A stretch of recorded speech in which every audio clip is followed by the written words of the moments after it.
Good afternoon and evening, everyone.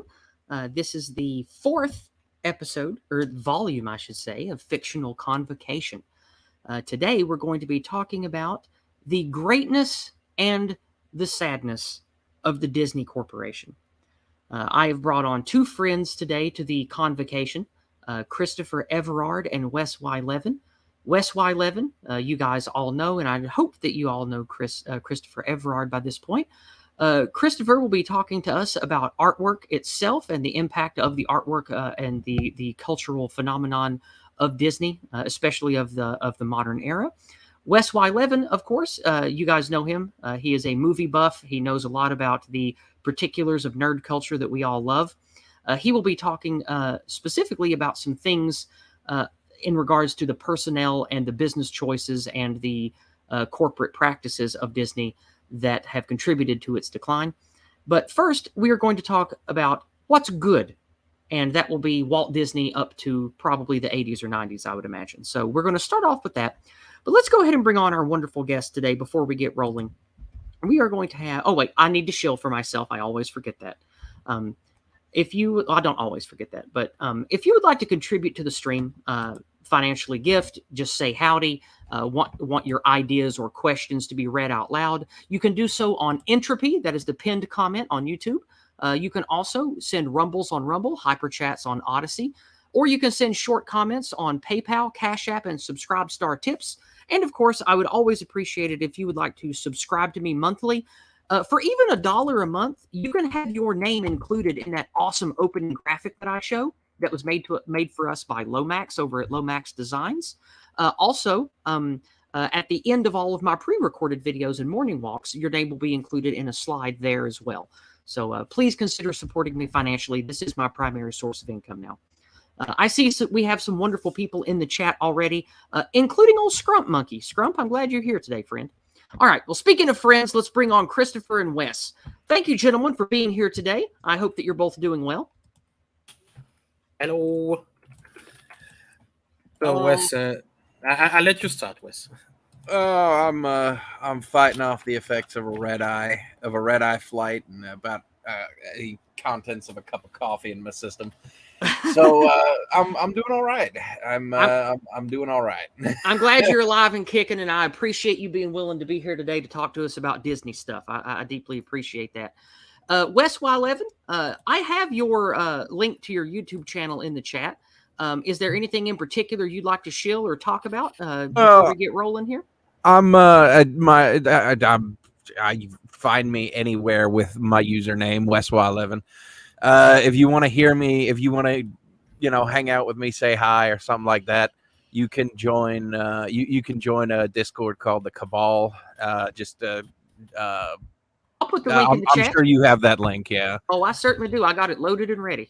And then if you really want to get a hold of me or talk to me or something like that, just find me on Twitter. I'm Wes Y. Levin. I like to shit post on Twitter quite a bit, but yeah, that's pretty much it. And you also post some pretty funny Star Trek memes upon occasion. Yeah, I will be making videos eventually when my life starts settling down a bit, but All right. You know how that goes.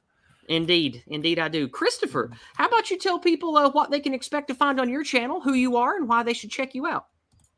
So mostly my content on my YouTube channel is talking about culture and autism. I do also live stream from time to time, mostly in French. I know frog, baguette, but I'm from Belgium, so it's better. But I do some English content stuff. Some of my stream, for example, are in English, and I also do some video in English. I try my best to do Shakespeare's honor with his mighty language. But it's not easy. It's not easy because if I do English content, my French-speaking audience is a bit iffy. So yeah.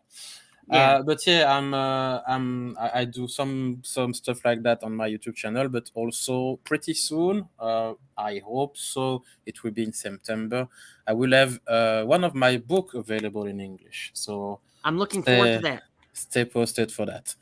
All right. Well, to get the party started today, I want to celebrate the things that I like about Disney. Disney has created, in my opinion, a lot of beautiful, wholesome, high-quality content over the last century. And I think that we can attribute that to the great Walt Disney himself. Walt Disney, many could even call a visionary. And I think that he was a wholesome, good hearted man who cared about good things and wanted to create good products and good entertainment. Wes, Yeah. I know that you know quite a bit about Walt Disney. Do you want to tell us some about him? Oh yeah, absolutely. So Walt Disney is towards the top of a short list of two lists of personal heroes of mine. Great men in general, and great men who greatly impacted my hometown and what will always be my home, Florida. Um, uh, a lot of people don't make this connection, but Walt Disney was what I largely consider the 20th century John Ringling. And if you don't know who John Ringling is, John Ringling was one of the most influential businessmen of the 19th century. He what he did for entertainment and for spreading happiness and joy in the 19th century, Walt Disney did in the 20th, and he did with more resources and more the all of the technology that the 20th century brought. And because of that, he was able to make an impact not just on this country but on the world. Absolutely. One of the let's get the nasty stuff out of the way. There were One little caveat or comment. You are true to say that he impacted the world, because I don't know if most people know, especially in the US, but there are an additional Disneyland in France, and people tend to forget that. But the Disneyland in France is not only for French.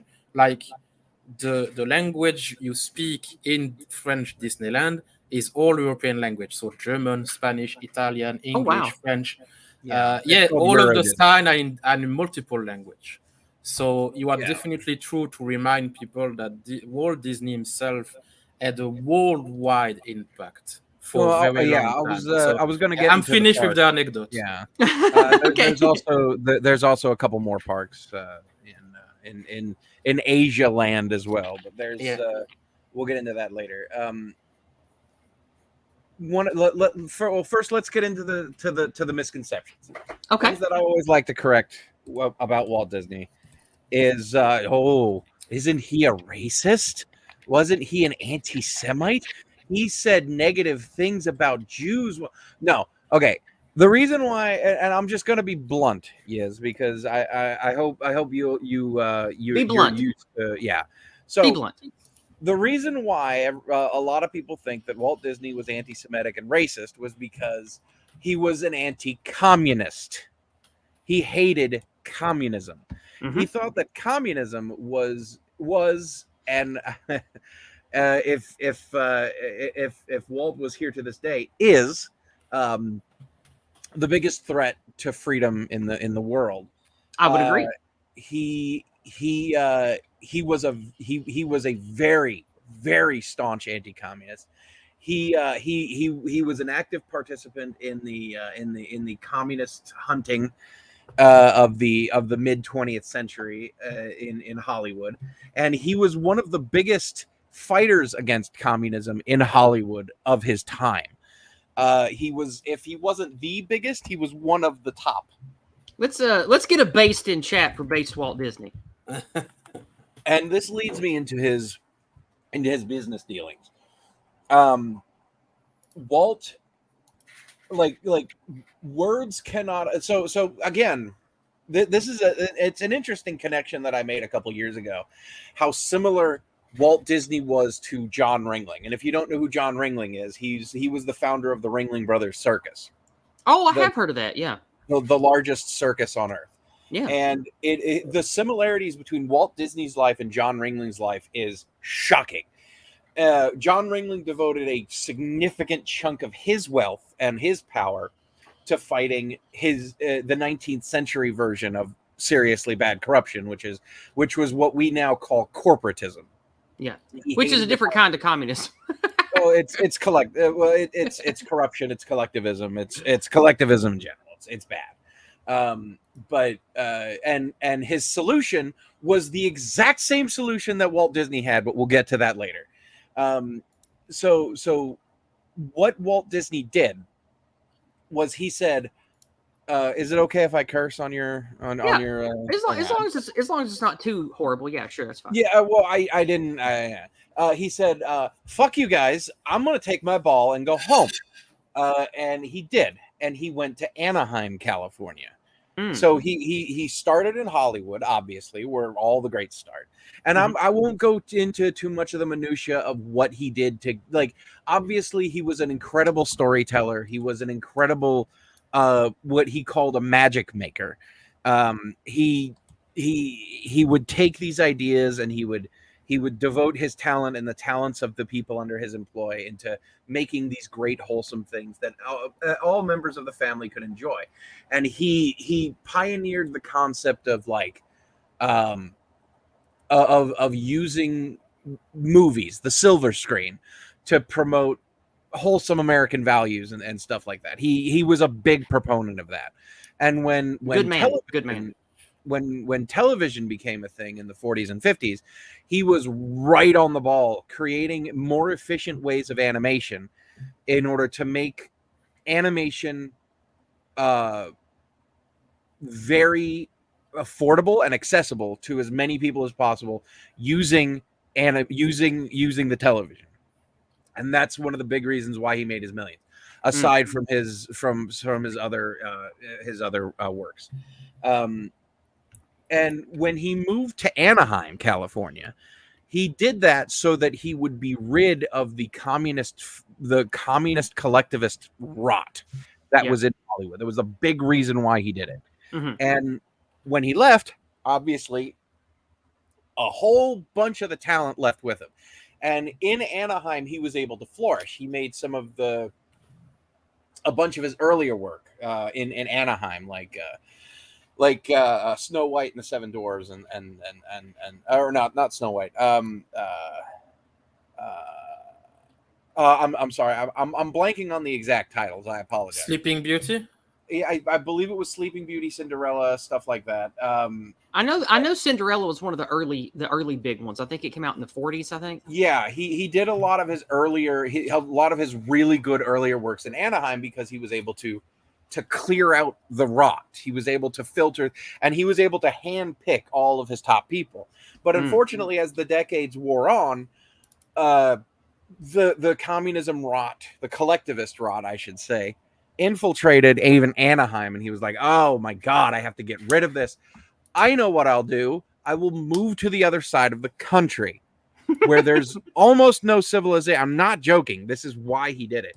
And the best part is John Ringling did the same thing. They both looked at Florida and its untamed wilds, where basically no one lived. And they were like, that's a good place. And and then, you know, again, and Central Florida is only what it is today because of him and Disney, right? Well, that's what I'm saying. The only reason why the coastal areas of Florida is the way it is because of John Ringling. John Ringling and Henry Flagler, excuse me. John Ringling on the West Coast, Henry Flagler on the East Coast. They created the superstructure of Florida, the backbone, literally the railroad in the case of Henry Flagler. And in the 20th century, Walt Disney didn't just inject new blood into Florida. Walt Disney made Florida unique. He made it special. And the thing is, again, his detractors will say, well, he manipulated people out of their land. He twisted people. He twisted their arms. He lowballed them. Well, what you call lowballing, I call not having to spend $1 billion in the 1950s. Yeah. Yeah, you know, like unironically, because in case you all don't know, the broken down version, the very easy version of what he did was he basically created a dozen plus shell companies and bought all this land in Central Florida that literally no one was using. They weren't even developing anything on it. It was swampland. You Yeah, can't it wasn't do like much it was with good farmland or anything. It was just garbage land nobody was doing anything with. People tried, but it keeps sinking. Because the old adage of we built a castle and it sank into the swamp, yeah, that keeps happening in Florida. Like you have to build something and then let it sink and then build so let it sink. Like the concept of a Chicago entrance. I don't know if you guys know that, but like where you build the front door of your home on the second floor and put stairs to it with the knowing eventuality that it will sink down to the first floor and then you get two basements. That works in Florida, except you're by the ocean, so it doesn't become a basement. It just becomes nothing. it just becomes an indoor pool that you can't use. A stinky indoor pool. Yeah, exactly. But anyway, so he uses all these shell companies and he buys all of this land, and he doesn't like he doesn't buy them for like pennies on the dollar. He buys them at market value. And when he buys and there's the story of like these 2 or 3 guys who refuse to sell because they see something going on, but eventually they do.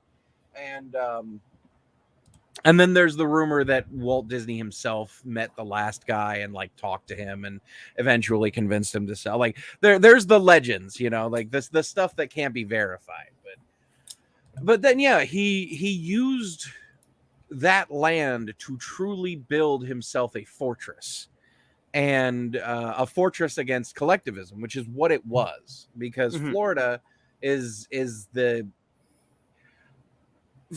place where collectivism is very difficult to build up, because you have to have a certain level of let's just say rugged individualism in order to thrive in a lot of areas of Florida. But just like everywhere else, unfortunately, Florida is starting to develop in certain areas. Yeah. The tentacles of communism and corporatism slither into everything, sadly. Yeah, but I mean, there's still, yeah. Won't get into the Florida thing, but yeah, and again, shockingly, similarly to John Ringling, he looked at he talked to all of his friends. He talked to all of his good friends, all of the people that he knew could be a positive influence on this new area, and he was like, "Hey guys, let's go down to Florida and say fuck all this corrupt bullshit." Like, good idea. Literally, like the picture in your mind, a picture of John Ringling and a picture of Walt Disney, almost a century apart, saying the exact same thing. It's weird. It's really weird. But anyway, so yeah, he goes down and he builds himself this image of he builds a dream, basically, and he wanted to make sure that dream was as pure as possible, and that dream was separated into 3 areas. The first area is the production studio. That's where the movies and the TV shows were made. The second area is the parks. That's where the quote unquote dream is maintained. It's a place where the children of tomorrow can meet their dreams in real life. And then there are other ways, like that's the theme of the Magic Kingdom. Then there's the MGM park where the movies, like the literal movies, are translated into the real world, which I believe that one has been changed, but I'm not sure. I haven't been there in like 15 years. So, and then there's Epcot. And Epcot was originally, and Epcot has seen the most changes, because Epcot was supposed to be a functional city of tomorrow. And unfortunately, Walt died before even the most basic of construction was made on Epcot. Like, obviously there was some, I believe, but it's funny because the more you speak about Walt Disney, the more I have in mind the image of the father of Tony Stark when you have the city of the future. I am limited with the technology of my time. Yeah. Unironically, yes. He really was. He was very well aware of the limitations of the technology of his time, and he set out plans for future generations. And unfortunately, yeah, there are issues with that. um, uh, yeah, Well, but do you? the Oh, go ahead. third Sorry. the third section is what he called his Imagineers. And the Imagineers are exactly what they sound like. They're the engineers of imagination. They're the ones that make all of the things that are possible, that the people think of in both the movie, the production studio, and the parks. They translate it into real life to put it into the parks and other areas of Disney World and Disneyland. That is those are the Imagineers. Now, Okay. unfortunately, so that's the big build up to the corruption. If there's anything else y'all want to add, go ahead. But at this point, we can go into the unfortunate decline. Yeah, let's. What I wanted to do with this stream is I knew Wes would have a nice big chunk to say about Walt Disney to get us started. Yeah. But I wanted him to deliver that to you because I want everyone listening to this, whether live or later, to understand what a unique and beautiful thing Disney was and why Yes. it has such wholesome, beautiful, high concept, and high success roots behind the nightmare that we all know today. But before we get to the bad stuff, we're still going to talk about the good stuff a while. I'd like to shift gears and let Christopher talk a while now. Chris, I assume there are many things about Disney that you do like, correct? Oh, yes, of course. I mean, most of us, I think we are in the more or less the same generation. Like we are born in the 80s or early Mhm. 90s.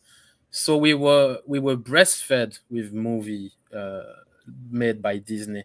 Even not actual classic movie. For example, one of my favorite movie of all time when I was a kid was White Fang, and it was made by Disney. Disney made a lot of actual movie, not the cartoon movie. They were made under the umbrella of Disney, and it's it's not that strange for people all around the world, like even in an underdeveloped country back in the day, to know some reference. For example, yeah, Snow White, Pinocchio, Fantasia, the Mhm. very old stuff, or even one who is not that much remembered by people is the Robin Hood with the fox guy. Oh yeah, Uh, I love that one. this, And you had the yeah, classic Peter Pan. You got the yeah, classic Pinocchio, Cinderella that we mentioned earlier. Lots of huge classics been around yeah. for a long time. And even in a more adult kind of way, Disney produced also adult movie. For example, they made 20,000 League Under the Sea. Oh, I love that They one. Yeah. Yeah, so they made so many, like even Zorro. I was a big fan of Zorro when I was a kid, and they made Zorro movie. So Disney made a bunch of stuff, and it was almost every time at least a minimum amount of quality. And Mhm. they had huge hits with the very classic, like yeah, Cinderella, Pocahontas, Lion Sword in the King, and Stone. That's a big one. yeah, with Arthur and Merlin, and yeah. So Disney was a staple of quality, was a staple of even if I don't like it, I have to respect it. You know what I mean? Mhm. And I was more in that camp, like uh, over the years I was like, yeah, Disney, I know, but there is other stuff, you know. So I was a bit fed up with Disney, but I still had to respect it. I still like even when I grew up and I saw, for example, Toy Story, Lilo and Stitch. So it's more like my adolescence. It was nice stuff. I could not deny it. One of the latest movie they made in actual 2D, I think it was the Treasure Planet, which is a ripoff Yeah, I of the remember Treasure Treasure Planet. Island. Yeah. Mhm. It's a very nice movie. Like visually, it's stunning. The story is very nice, adapted. In the sci-fi kind of stuff. Mhm. So yeah, Disney was a powerhouse of entertainment and an assurance of quality. Yeah, there Well, is also, as you say, Atlantis was also a very nice thing. And yes. I saw the picture of all of the TV show they had, like the Ducktail, Chip and Dale, all of the little cartoon they made. Like the one I was very fond of one. It was Baloo the bear, but he was a plane pilot. I don't remember the name of it. Yeah, that's Tailspin. Yeah. Yeah, it was so fun, so fun. There's also the goofy stuff. Disney was it was just number one. You could not fight it. Oh, It was frustrating, but it's yeah.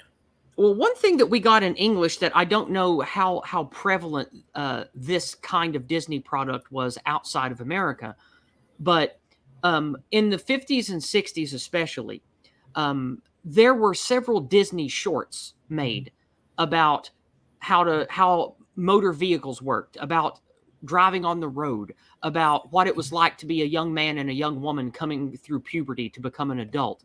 There were Disney shorts about how to take care of yourself, how to be healthy. And a lot of these shorts had good information in it for adults too. Like I remember this one Disney cartoon about a man who was just he was you know how today we say doom scrolling, where people would Yeah. just look at news over and over again and they get black pilled because all they do is listen to bad news.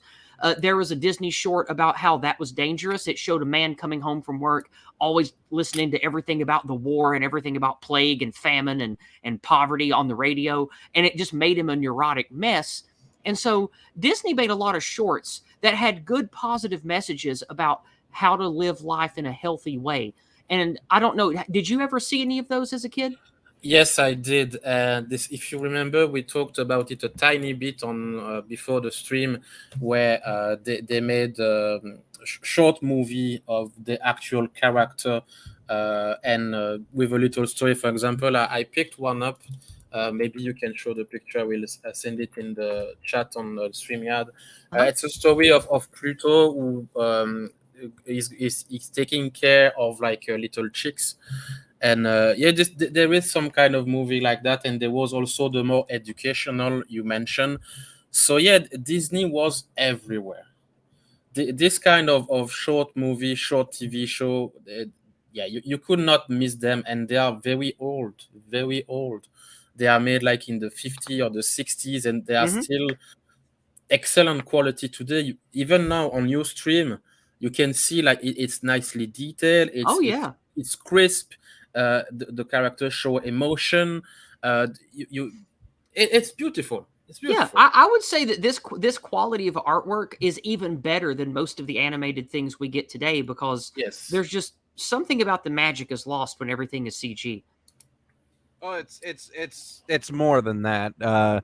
There is there are several processes that Walt Disney pioneered when it came to animation that Yeah. unfortunately people stopped using because of the switch to digital. Mm. This insistence that digital is better than analog is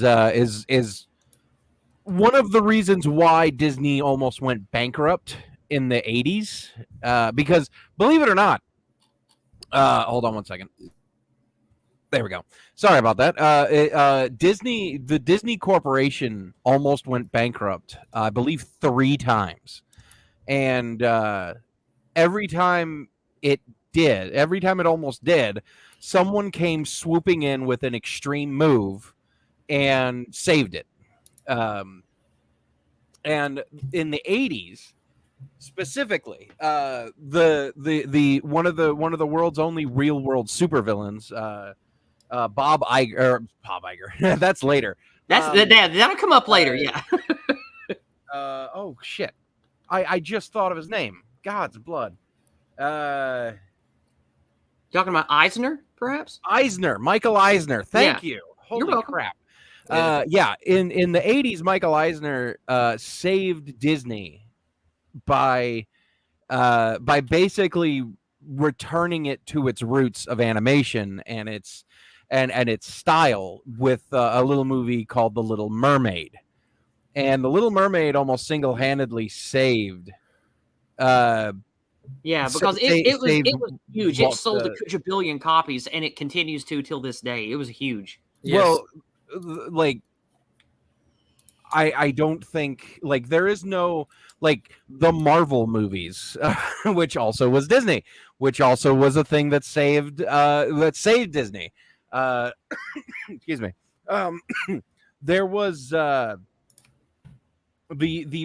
return to the animated epic really did save Walt the Disney Corporation.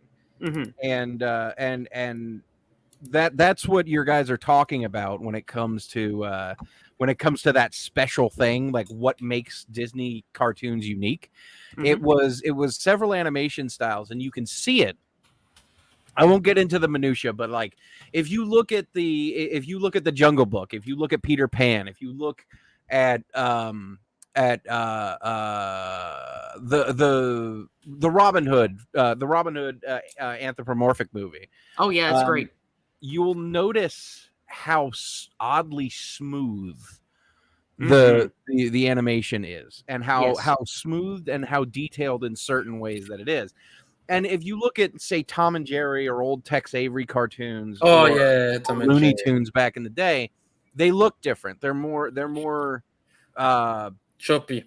Their color is a bit off. They're more choppy, stuff like that. Yeah, it's not as smooth. Like it's like the different animation frames weren't as well threaded together.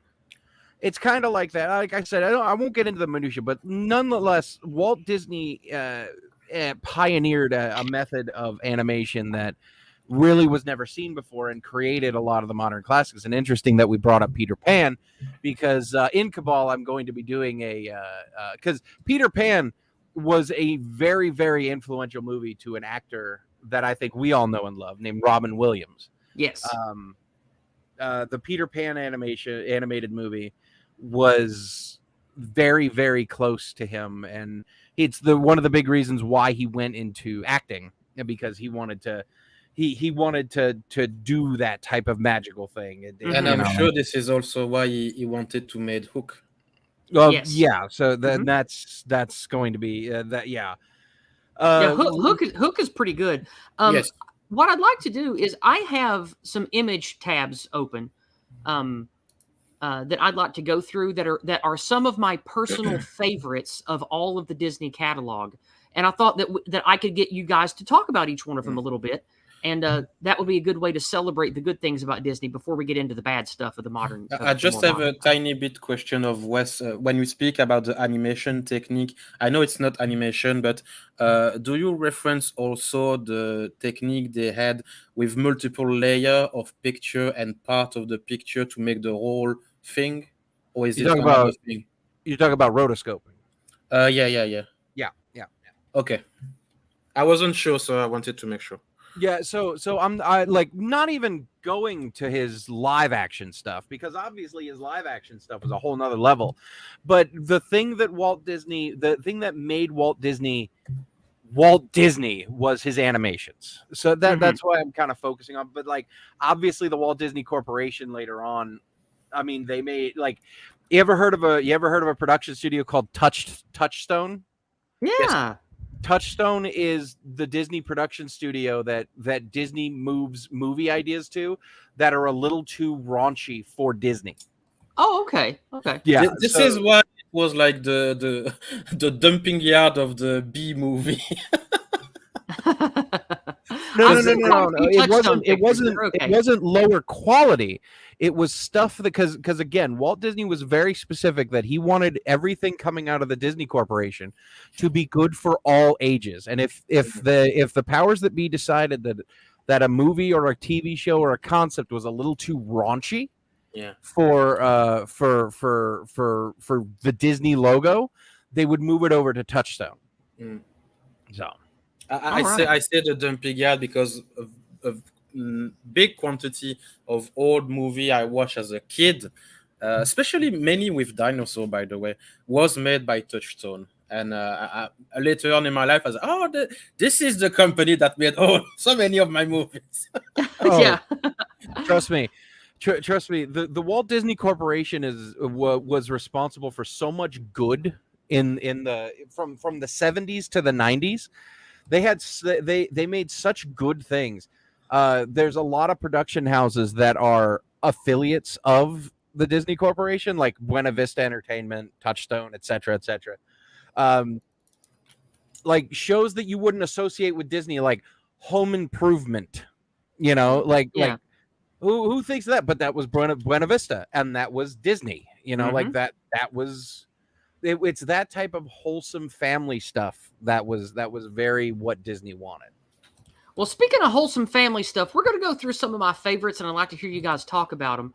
Let's start with Fantasia. This is one of the ones I remember most from being a kid, and I just thought Fantasia was just a truly magical experience when I was a youngster. What do you guys think about Fantasia? I remember the dinosaur. Well, Fantasia was one of those. Okay, I don't know how things are now because I haven't been to the parks in 15 years. But when I was growing up, and for a very long time before that, Fantasia was held as one of the best movies that Walt Disney ever produced because it was Walt's favorite. It was Walt's brainchild, if you want to call it that. Everything in Fantasia was purely Walt Disney. The lessons inside of it, the imagery. Walt had his hands in Fantasia more than any other thing that came out of his production house. And I just want to say, God, we could talk for days about little things when it comes to Walt Disney. He really was that eccentric genius type, much like John Ringling, much like so many others in the past, in the present, and I'm sure in the future. Like I don't know, like I'll give you an example. In Walt Disney World, there's an abandoned park. There's several abandoned parks in Walt Disney World, but one of them is literally lost in the woods, and it's the village of the village of the dwarves from Snow White and the Seven Dwarves. Mm-hmm. And in one of the large houses, was a room, and because Walt Disney loved the dwarves so much, because he put a lot of himself in each of the dwarves. Each of the dwarves were an aspect of his personality, etc. There's a lot into those things. But he built himself a house inside that park, and it's still there. It's just abandoned. And obviously there in the Magic Kingdom, in the opening area, the Americana area. I can't remember what it's called off the top of my head, but there's a room that was devoted to Walt Disney, and every time Walt Disney wasn't there, there was a lantern in the window, and ever since he died, there's been a lantern in the window because he's not there anymore. That's sweet. Like little things like, and also there's like secret entrance. I'm sure you guys have heard about this, but there are secret entrances all throughout the Magic Kingdom. Yeah, Like yeah, I've the heard that Magic before. Kingdom. The Magic Kingdom is a ridiculously complex facility, and it's only gotten more complex with time. But the way Walt Disney built it was he could get into places, he could get all around the facility ridiculously fast. And that mentality is carried on to today, because there's a massive complex of underground tunnels that that honeycomb all throughout the Magic Kingdom and into other areas, so that cast members and which are the customer interacting employees are called cast members. Is it true for every park or just the Florida one? I don't know about the California one or the Euro one. I would believe that it is, but I know for a fact that the 4 parks in Florida, and I'm almost positive that it's the way in Disneyland, although Disneyland is older, but the 4 parks in Florida are all interconnected underground. Mm. Which the reason, and you might be thinking, hey, wait a minute, Wes, didn't you just say earlier that if you build something underground, that it becomes a swamp? And that's true, except for the fact that Walt Disney World was built. The foundation of Walt Disney World was built over and over and over and over and over and over and over and over and over and over and over again, so that doesn't happen. And It's basically on like 1 billion tons of concrete and iron. it's not just that; it's also just soil mixed in, because you can't just make concrete. You can't just lay down a concrete foundation in Florida. It's complicated, but nonetheless, they built underground. They built basements in Florida, which just if you've been to Florida, you know how goddamn impressive that is. Yeah. Yeah. And that's just the eccentricities of Walt Disney. I just Well, let's move on for sake of time, because we got a bunch of things to cover here. Christopher, is there anything you want to share or say about Fantasia before we hop to the next one? No, just that there is the legend, but I think it's true, and I'm sure Wes will confirm or deny it, that it was partially for the will to make children appreciate a bit of classical music. Oh, and yeah, absolutely. It's one of the best way to achieve that, because all of the movie is just grandiose. It's even you need to use a bigger word than just amazing, because I'm sure that all of us have a particular part of the movie that we prefer. For me, it's the dinosaur, and maybe for other people it will be like the Greek god and the Chernabog, or like Mickey as a wizard. I think the Greek god in Chernabog is probably one of my favorite parts of it. It was a toss up between that and Mickey Mouse with the with the wizard's hat. That part's fun, yeah, with the dancing broom and all that. And I It's can't a bit help. creepy. I can't help because I like those, but I think it's also because everyone knows that those are Walt's favorite parts of Fantasia. So it's like, yeah, okay, yeah, I can see that. Like it's one of those things. But yeah, if anyone listening hasn't seen Fantasia because it's old or etc., of any of these things, if you haven't sat down and watched the old Disney classics because they are old, or because you don't think you'd like them because you're an adult now, shut up. Yeah, Just sit down Yeah. and I watch them. agree. Yeah, we still watch old Disney movies at my house, and we're all definitely not kids anymore. Especially any of the ones that Walt Disney was alive to oversee. And if you need a chronological cutoff point, The Jungle Book. Yeah. The Jungle Book was the last one. Yeah, but just to stay about Fantasia, I think this is one of the most, in a way, experimental, but also the biggest vision and ambition that Disney had in creative sphere for all its lifetime of existence. And it's such a success that it's a bit crazy to say that, and so it's a paradox, but we just forget this one because there is so many other great stuff.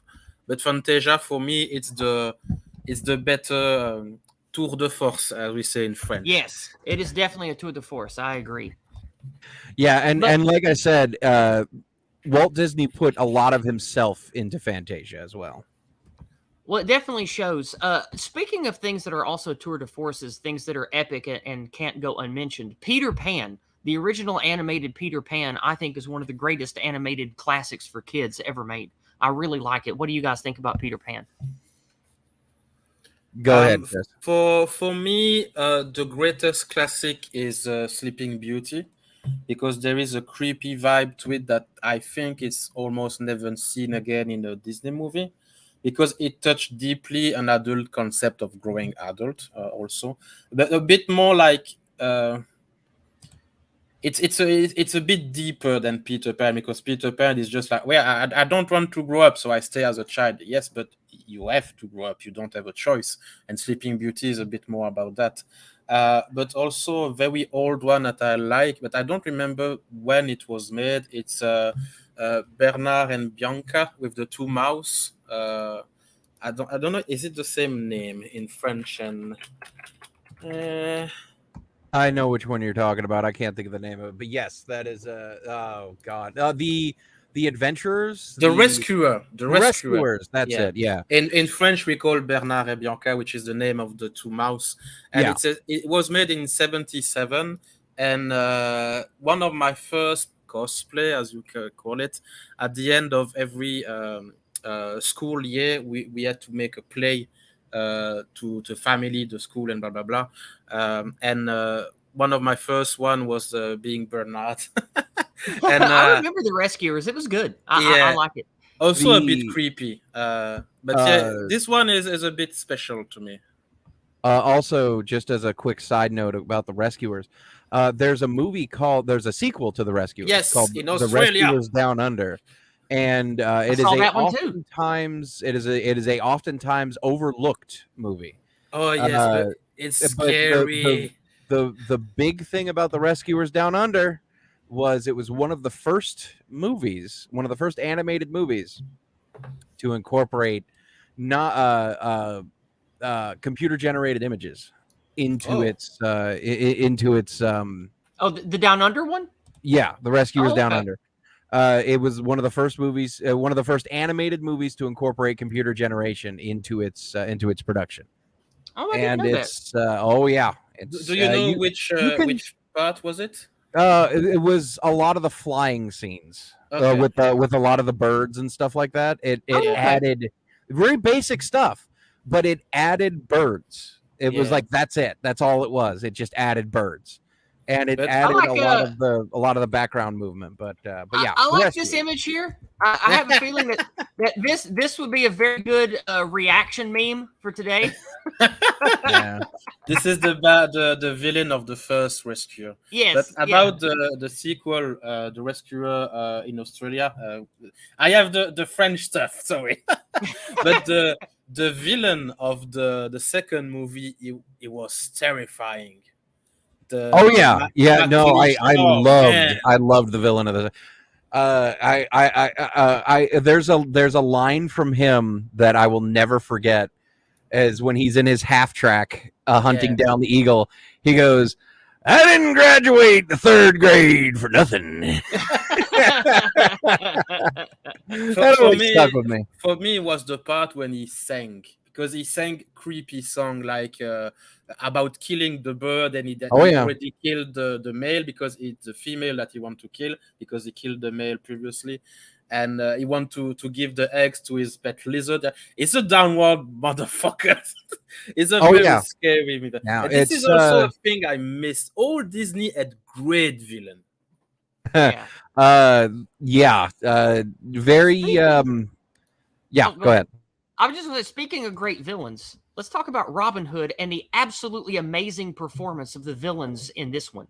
Oh yeah, this one has the Sheriff of Nottingham and the Rotten King, and both of them are just absolutely wonderfully written and performed. Oh yeah. So here we're getting into the period of Walt Disney, like the later stages of his life, and as Chris mentioned earlier, Disney wanted to incorporate like classical music and stuff like that into a lot of his earlier works, but with these movies, the movies of the late 50s into the 60s, excuse me, he started incorporating modern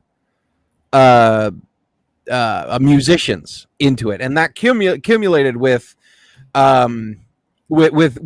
having Louis Prima be the Monkey King in the Jungle Book, but we'll get to that.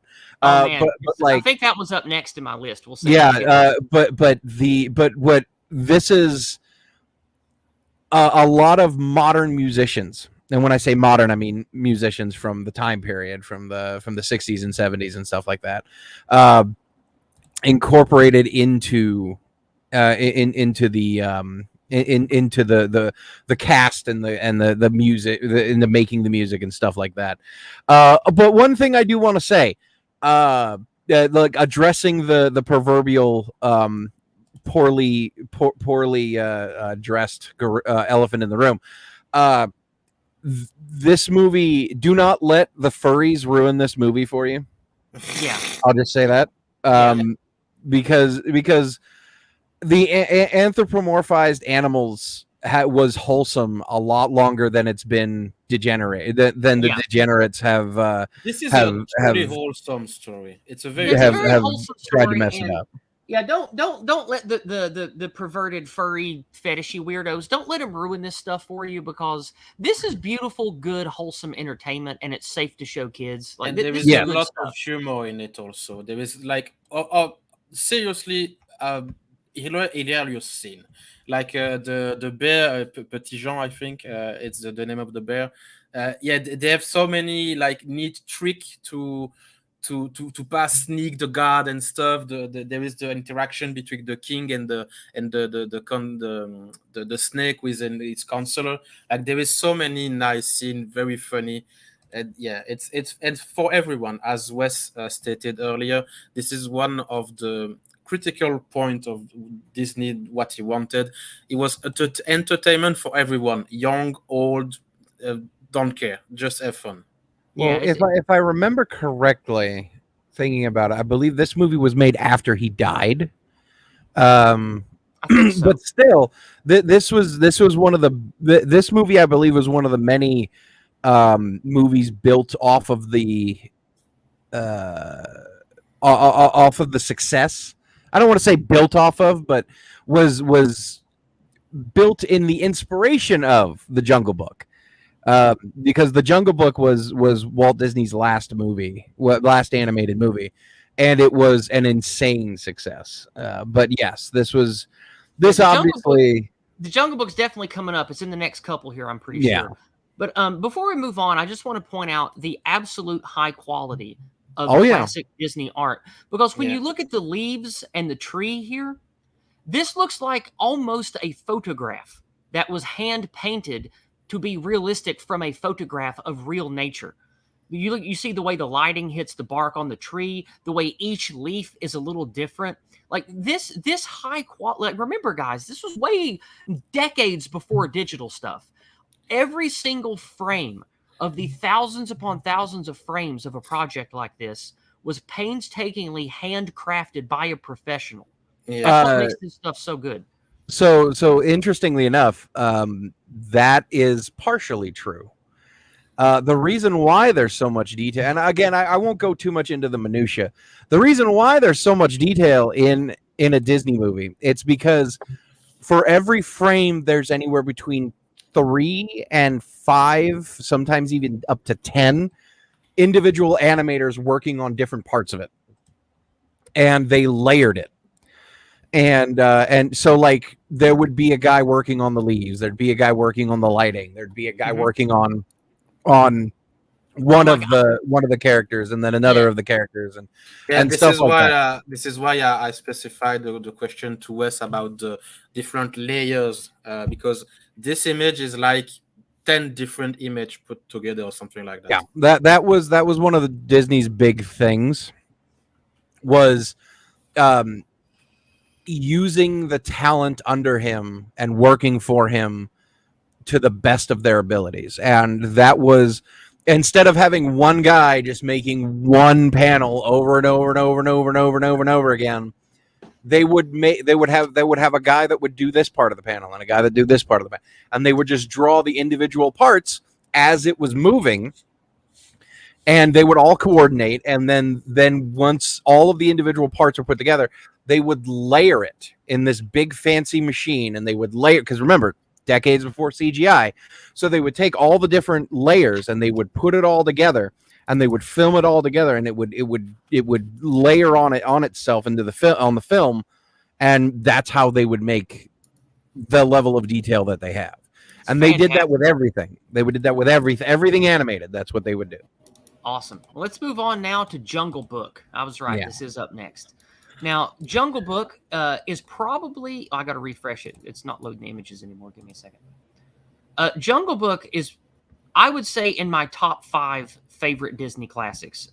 It's hard for me to pick a single favorite, to be honest. I don't know if I could do that, even if I had an hour to think about it. But This is definitely in my top 5 favorites. The songs are great, the voice acting is great, the writing is great. All of the support characters are fantastic. It's got a wholesome, beautiful story. It's got good adventure arcs in it. It's just wonderful. It's just an absolutely wonderful time. What do you guys think about Jungle Book? For me, I have a mixed relationship with this because when I was a kid, I had also a Jungle Book TV show that I watched, and I preferred this one. I don't remember the name and the source of it, but it was like an actual cartoon, like so many episodes of 20 minutes. So I always preferred this TV show cartoon of the Jungle Book than the Disney one because it was a bit more mature.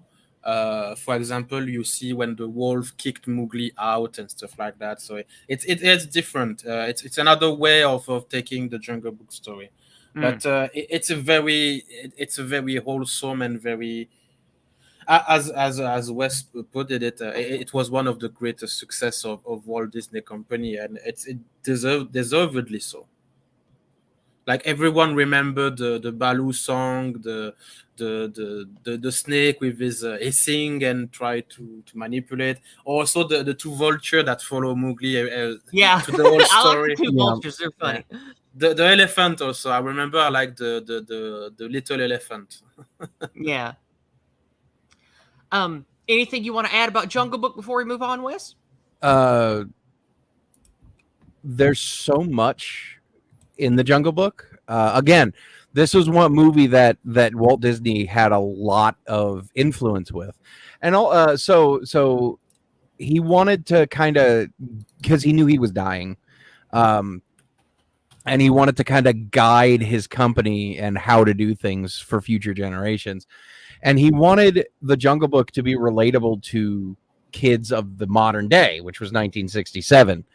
And so there's a lot of 60s stuff in the Jungle Book, and that's on purpose because he wanted it to be there's another thing that is a negative that people will say about Walt Disney, which is, he just ripped off all of these other things. He just Disney just takes classics and the old books and he just makes kids movies, but like that's not necessarily the case. Yes, these are older stories, but he reimagines them, and then the Disney Corporation afterwards reimagined them so that a new generation can be introduced to them and be inspired and entertained by them. But the Jungle Book is one of the best versions of this, in my opinion, because you have you like I said, you have Louis Prima and Phil Harris and Sebastian Cabot and all of these people who, you may be like, the younger people who are listening to this stream may be like, fucking who's Louis Prima? But Louis Prima was one of the most popular singers of the 1960s, and Phil Harris was one of the most popular radio hosts from the 40s to the 70s. Yeah, like a huge voice cast for Jungle Book. Like Phil Harris, by the way, he voices Baloo the bear. Phil Harris, the other guy did the Monkey King, right? Yeah, Louis Prima was the orangutan. But he have 2 bananas. Yeah, but like words cannot express. And the thing is like that, like there is no modern equivalent to that, because we no longer have movie stars. Like we no longer have like major influential celebrity personalities in today's world, and when we do, they're fucking degenerates. So like there's no equivalent. Like and the reason why all of these really super famous people were willing to be on the Jungle Book is because it was a fucking Disney film.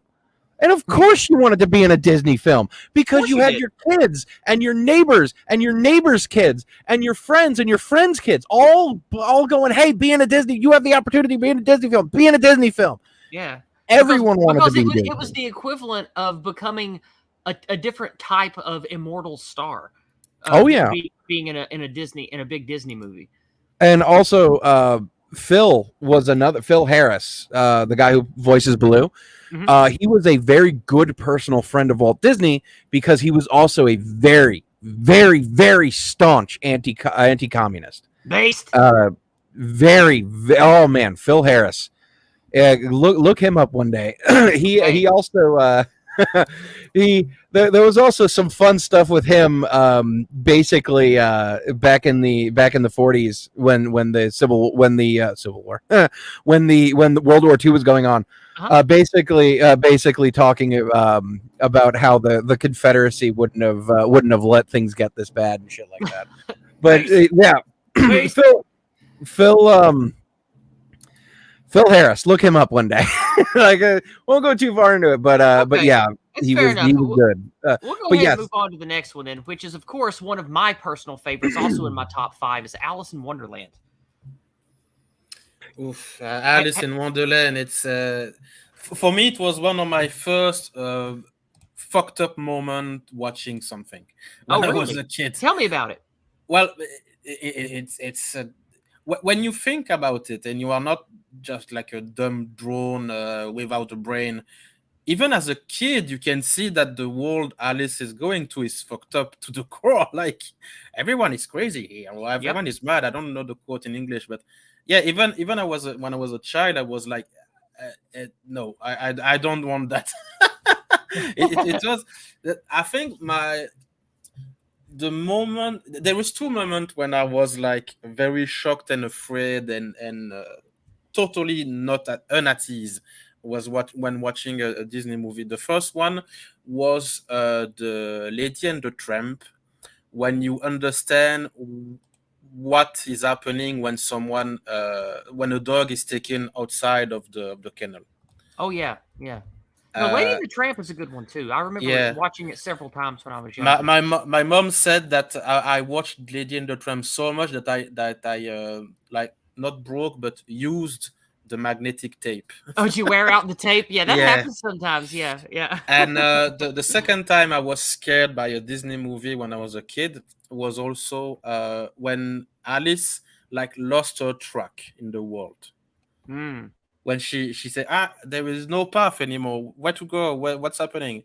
And you see and you understand. Even as a kid, that was one of the the the, the power and the might of the Disney movies, that they didn't take kid as dumb idiot, Yeah. which is Yeah. totally what everyone do today. A kid movie, they are stupid. They don't understand anything.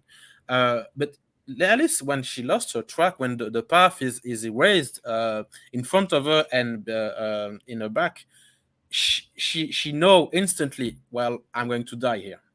Yep.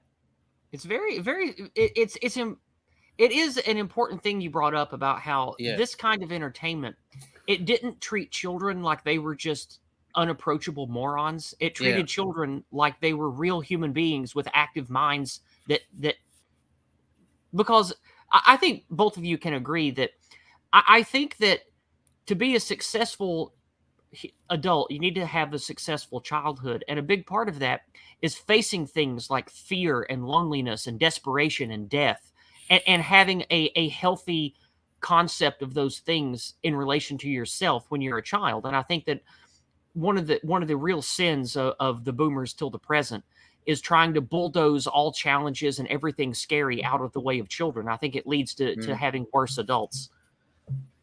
yeah. oh And yeah, this is something that every good kid movie does. For example, one of my ultimate reference, it's my number one reference. It's The Land Before Time, not made by Disney, but the point Oh, I stands remember that that. it doesn't take the viewer, the kid, as an idiot. I go back to the scene of Lady and the Tramp when if I remember correctly, is the lady who is in the kennel, like in prison, and there is all of the other dogs, and one of the dog is taken out of the room, Hmm. and everyone understand what this means. And lady, you can see the gears turning in her head, like, oh, Uh-oh. as Yeah. much as in the viewer, you like, yeah, but why? What's happening? You can see their face going dark and everything. It's something. And it's stupid to say that because it's so simple and obvious, but I way prefer experiencing or at least having to meet a subject so dark and mature as death or despair and everything in a movie that in real life for the first time. Like a bit of an introduction is not that bad. And Next it's up, a way, it's in a way to talk about concept to children and stuff like that. You don't do that anymore. There is not stuff like that in modern child yeah. movie. Speaking of things that teach children lessons and inspire children to confront things, the next Yeah, up is one of my top 5 favorites as well, The Sword and the Stone. I yeah. think this came out in the early 60s. I think, Wes, you might can back me up on that. I think this was one of the early 60s ones, wasn't it? I'm checking the list of Disney movie. I think it was Sorry, I like, was muted. Yes, 1964. okay. Yeah, I thought it And was. the only thing I'll say about Alice in Wonderland is Walt was a very big fan of Lewis Carroll, and Oh, okay. he tried to find a happy medium between Lewis Carroll's very unique view in Alice in Wonderland and making it as family friendly as possible so that the children who watched Alice in Wonderland would get interested into Lewis Carroll and kind of go into it later on in life, which I strongly suggest everyone does. Lewis Carroll is a very unique individual, and go read Alice's Adventures in Wonderland one of these days. In a lot of ways, that video game by old Tom in like 99 or 2000, that's a more realistic animated adaptation of Lewis Carroll than the Disney one. It's funny well, that I mean, it's funny that you Lewis mentioned. Carroll. We could devote an entire stream to Lewis Carroll as well, but yeah. It's funny that you mentioned that Disney was a fan and more or less a friend of Lewis Carroll. I didn't know Oh, that. not a friend, but Okay. Lewis Carroll died about 50 years before Walt Disney was Oh, born. okay, but okay. yeah. Sorry, yeah, yeah. Yeah, Lewis Carroll's. I think he lived what, like 1790 to 1850, something like that. He died in the 1890s, I believe. But Oh, okay, yes. so a little Okay. later than that. Then okay. But one of the greatest friend of Lewis Carroll was J.R. Tolkien. So great Oh, minds attract nice. together, like Tolkien, Disney, Carroll. I remembered his name, Wes. American McGee. He was one of the guys Yeah, that was yeah, American big McGee, yeah. into 90s FPS stuff, and he made that Alice game, not Tom Hall. Tom Hall was the Yeah. guy that made Rise of the Triad. Yeah. But anyway, yeah. but no, Sword and Stone is one of my favorites. It has really memorable voice acting. I really like how the young boy in the story, it's a true heroic journey. It's about, I don't know really how to say what it's about. It's just, it gives children a nice framework of believing in something bigger than yourself that's non-material, believing in fate and goodness and righteousness. And it does so in a way that is easily palatable to children, that isn't browbeating them with a particular brand of religion. Like I feel like this is a good Christian film without being a Christian film. You know what I mean? Yeah. And that's one of the this things I've was- always appreciated about this movie. This was also one of the movies that was done later in Walt's life that he was trying to kind of show a classic story to children, but also make it relatable by having modern references. And the way that he did that was with Merlin. Merlin has a lot of modern kind of quips, which and also he wears sunglasses and Bermuda shorts, and he takes a trip and he goes to Bermuda, like that kind of shit. You'll notice that there's a lot of similarities between The Sword and the Stone and a movie done in the Eisner era called Aladdin, and there's a very we'll good get reason to Aladdin. for that. It's in the lineup today. Yeah. I have a There's question. Sorry, Wes, but this question for you. Is there also in the Disneyland park in the US a special place for the Sword and the Stone? Like you have to pull out Excalibur, and No. there is also a kid that is okay. Because this is a thing that is very. It's almost like an everyday celebration in Disneyland Paris. Like there is a special spectacle, and one of the person like. staff costume and everything, dressed as Merlin or something. They select a kid randomly in the audience, and they actually pull the sword. Yeah. So in the Magic Kingdom, especially up until recently, of course, there were no direct references to movies. Oh, There were very, very few. And the reason why is because the Magic Kingdom is supposed to be separate. Like, obviously, there was like 20,000 Leagues Under the Sea ride and stuff like that. But like, Walt wanted a place for imaginations to run wild and for children to kind of like use as a stepping stone for children to really grow their imaginations and stuff like that. So like there wasn't a, oh look, it's Fantasia the ride, guy. No, it wasn't like that. Okay. He like, it was very like, there was like there was 20,000 like Fantasyland, or the fantasy world was really one of the only places where that was, because it had the Dumbo ride, it had 20,000 Leagues Under the Sea, which, holy shit, that was a disaster in and of itself, but that's another story. I send you a picture in the chat, Yiz, if you Okay. can show it. Certainly. It's what I said, like the special place in the Friends Park when you can try to take out the sword. Of course, it's locked and you cannot. But once a day, or I think twice a day, there is a special spectacle when you can pull out the sword. And because in Disneyland Paris, the center of the park is the castle, and there is like, it's at the center of everything. Like they do a roundabout with all of the ride, the parade and stuff. And the castle is a very important piece of the park. You can even go underground to have like an animatronics of the dragon and stuff. So it's interesting and a bit weird for me that they don't have this kind of stuff in the other Disney park. Trust me, there's a whole bunch of unique stuff in especially the Magic Kingdom. Okay. And Epcot, God. Oh man, Epcot. Yeah, that's yeah. Well, let's not get off on Epcot. Let's move Yeah. on. I want to cover another 4 or 5 before we move on to the bad stuff here. Now we're getting to some of the things that are shorts of the classic era of the Golden Age. This is Johnny Appleseed. Have you seen this one? I don't know this one. Oh yeah, no, it's one of those classic American tales that Walt wanted to put a face to. Yeah. So It's a US thing. It's normal. I don't know about it. Well, that was Walt Disney. You remember that movie I showed at the beginning of American Pride Month, Johnny Tremaine? Oh yeah, yeah. That was another one. Like it was Walt Disney's, because again, I made sure to emphasize when we did that American Pride Month that this wasn't a Walt Disney Pictures.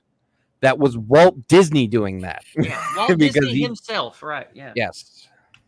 No, that was a beautiful movie. It was wholesome. It was glorious. It was a great way to launch the American Pride Month. It was really good. For sake of time, let's just move on. There's another short I like called "The Brave Engineer" about the mythical legend of Casey Jones. Remember that one? Mm-hmm. Oh yeah. Again, it's Walt Disney wanting to create a approachable face to these Americana tall tale classics. Yeah. Yeah, so if I understand correctly, because I didn't know that. Sorry, I'm a dumb European, but he was kind of like a proud American who wanted to celebrate the culture of America. Yeah, absolutely. Yeah. Okay. Yeah, absolutely. Yeah, Walt Disney, like it. If you were to cut Walt Disney, he would bleed like the rest of us, but there would also be white and blue in his blood. Yeah. In Europe, I didn't know this cartoon. I was aware of just the classic Pluto, Goofy, Donald Duck, and stuff like that. Well, Walt Disney believed that the United States is the greatest country that was ever created, and he wanted to give one of the many reasons why he did what he did was he wanted to give a approachable, easy to absorb face to a lot of not just American classics, but Western classics. It's one of the reasons why he made like old books and old things and old movies and old shows into animated classics and sometimes Mhm. live action classics. So this one, the engineer and the what about Appleseed? It's like classic stories of America. Yeah, it's mythological figures that, Okay, okay, yeah, that aren't actually real. They're just. Do you know the phrase in English "tall tale"? yeah, yeah, yeah, Tall yeah, yeah. Tale, tall tale. Um, uh, John, Casey Jones here. The tall tale about him was he was a train engineer that did a cross country train trip all in one go, and he had to overcome absolutely mythical obstacles to make that train get there on time. And it's Okay, yeah, just a yeah. really fun story. Just a really fun story. So let's move on now. Well, honestly, I think I'm not sure, but I think that most European, especially one who say, "Oh, I love Disney movie," they will never know this reference. I think. Well, these Yeah. aren't full movies; these are just shorts. Yeah, these Yeah, are but shorts. Even though I'm sure that most of them don't know.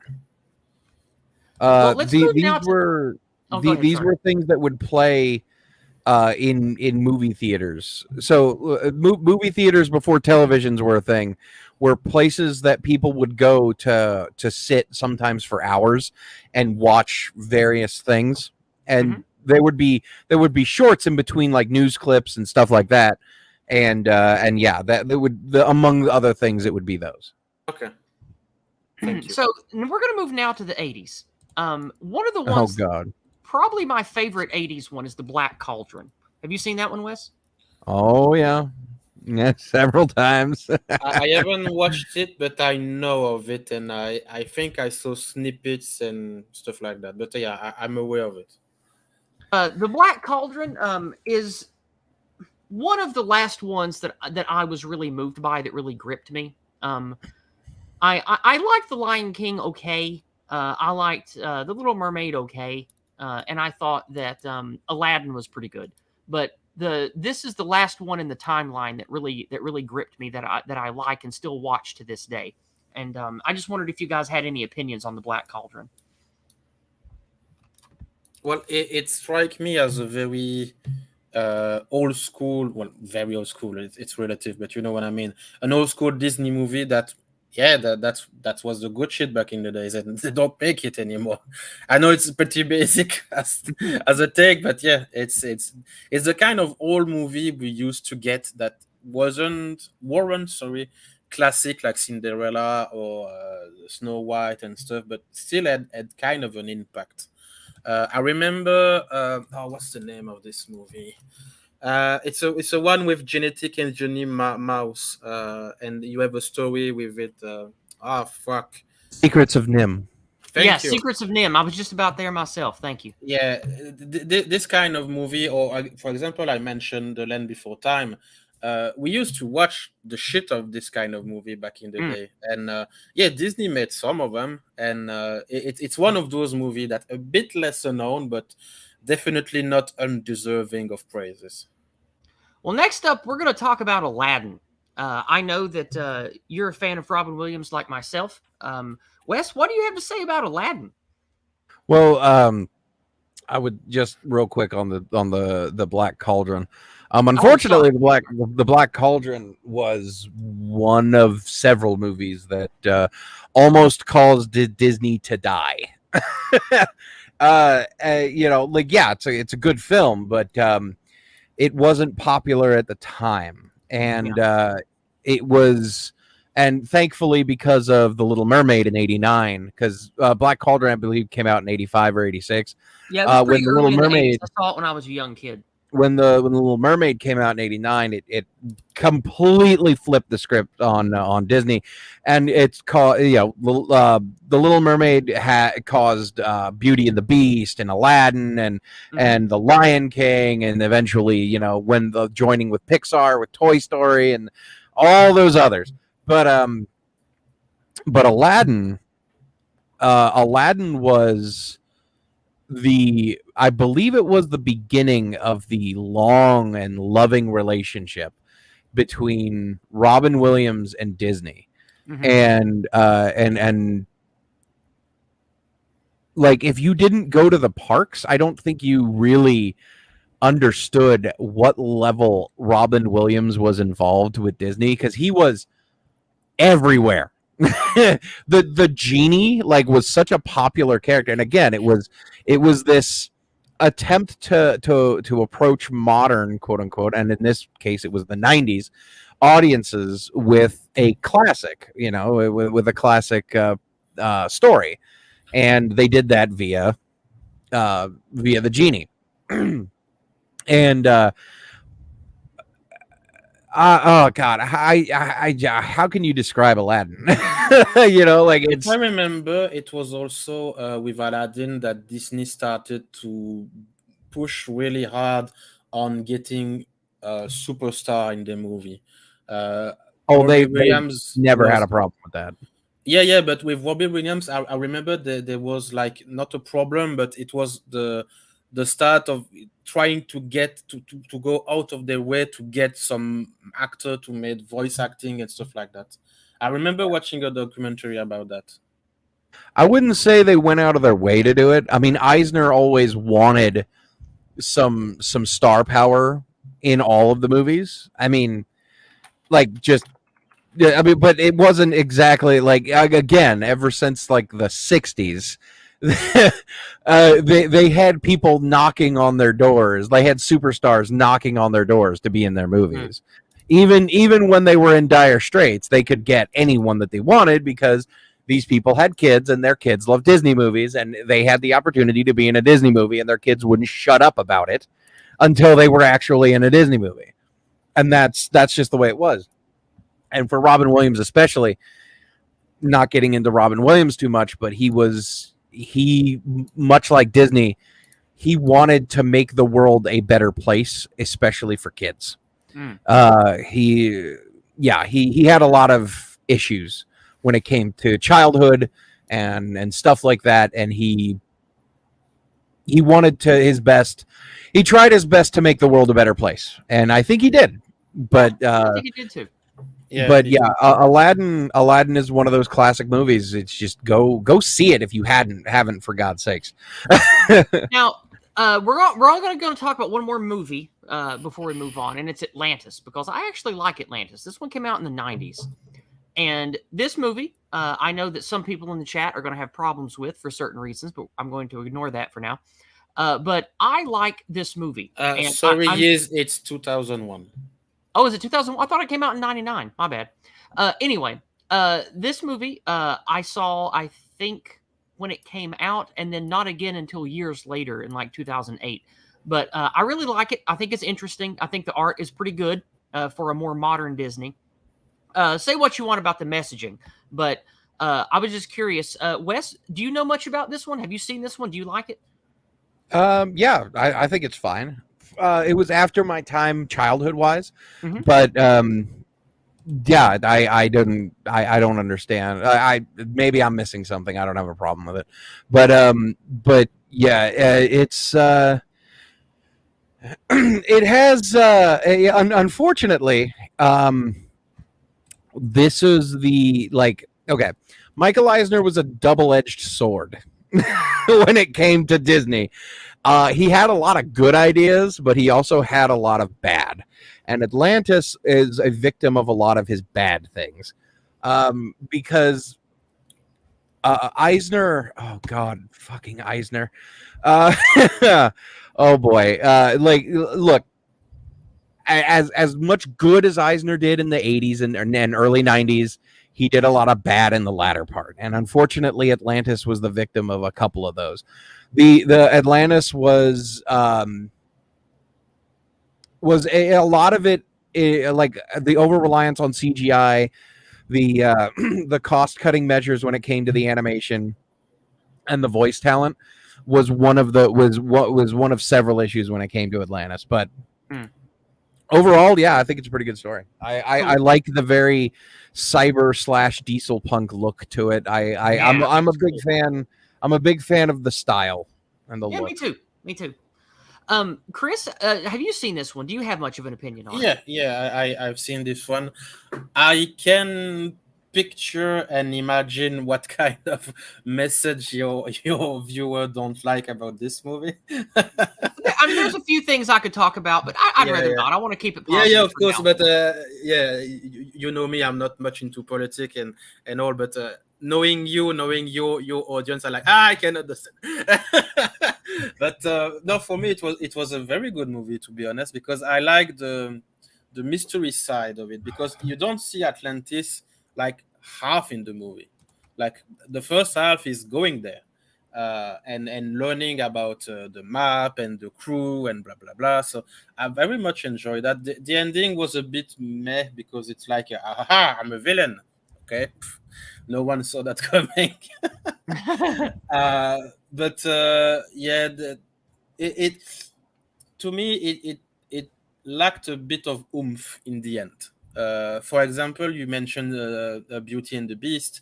Beauty and the Beast, I think, worked so well because the ending was so touching and beautiful. I think it was one of the ingredients to the success of Beauty and the Beast. Like, if you didn't have this ending, I'm not sure it would have been such a classic, because everything turned good in the end with an epic battle. Like, Beast is a bad guy. Oh, but no, he's like actually really a nice guy in the beginning, and blah blah blah. So I think this is why the movie didn't add so much success. It's the ending is a bit meh, but I really like Well- all of the side crew. Like, I think all of them was pretty funny. Yeah, I liked the crew a lot. Okay, we're going to move on. There are 4 or 5 little things we're going to look at here: DuckTales, Chippendales Rescue Rangers, Darkwing Duck. Oh wait, no. Okay, just these 3 cartoons. Oh yeah, I didn't put up Tailspin. I forgot to do Tailspin, but these were really big cartoons in the 80s and 90s, I think. Yeah. I watched a lot of these just sort of passively. They were on during the 80s and 90s. This was also the era of the amazing Warner Brothers cartoon, the Animaniacs. It was fantastic. There was a lot of really good afternoon television in the late 80s and early 90s for cartoon connoisseurs. So did you guys participate with these cartoons at all? Tailspin, DuckTales, Rescue Rangers, and Darkwing Duck. Do you guys have any opinions on these or want to talk about them at all? I let the initiative to Wes. I mean, look, man, I was a kid in the 90s. I know all those things. Okay. How old are you, Like- Wes? How old are you, Wes? I'm 37 now. Okay. I just turned 37. But yeah, You're my I mean, husband's age. You're my husband's age. He's 37 too. yeah, My condolences. I had like, oh, like again, you could like DuckTales, and then all of the duck things that spawned from DuckTales. Like, look, again, I could devote another 2 goddamn hours to Disney television, and how Disney kind of went into, pioneered, and proceeded to fuck up Disney TV, Disney television. Like, I don't know if you know this, but Disney, the Disney Channel, was once a paid subscription channel, like HBO. Yeah. Mm-hmm. And like, when I say that to people, first of all, when people are like, paid television, what's that? And then I have to explain that back in the day, it was, you know, like the pay streaming services that we have today was like HBO and Showtime and Cinemax, and Yeah. but there was also like ESPN, and there was the Disney Channel, where your parents paid $5 a month, which, by the way, way too much for my parents. I mean, my God, spending $5 a month for a channel that would have given their son endless joy. Can't have that. Can't have that at all. No. But letting a little bit of my of my childhood trauma Those seep boomers through got that. to take their 4 vacations a year. Yeah, exactly. But like the stuff that you're talking about wasn't on the Disney Channel. It was on Disney TV. And again, it was this. But DuckTales originally started on the Disney Channel, and then when it moved to network TV, when Disney Channel moved to network TV, it moved along with it, and then it just grew, and it had all, and like, because Disney does this, they take something good, okay, and you'll notice that modern Disney does this. Disney's been doing this for the last 30 goddamn years. Okay. They take something good and then they go, wow, this is good. Let's do it 80,000 more times.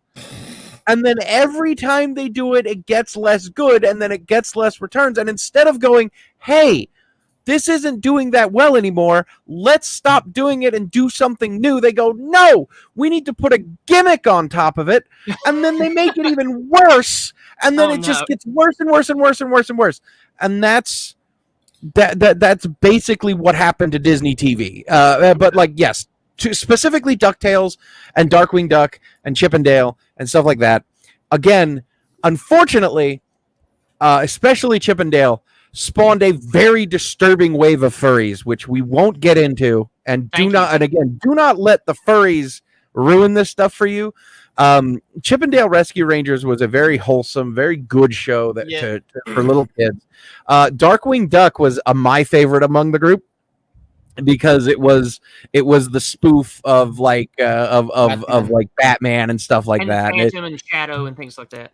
Yeah, it was great, and the voice actor for Darkwing Duck is one of my favorite voice actors. I can't remember his name off the top of my head. I don't remember his name either, but this was my favorite of the afternoon Disney cartoons by far. I thought it was way better than the other ones. It gripped me.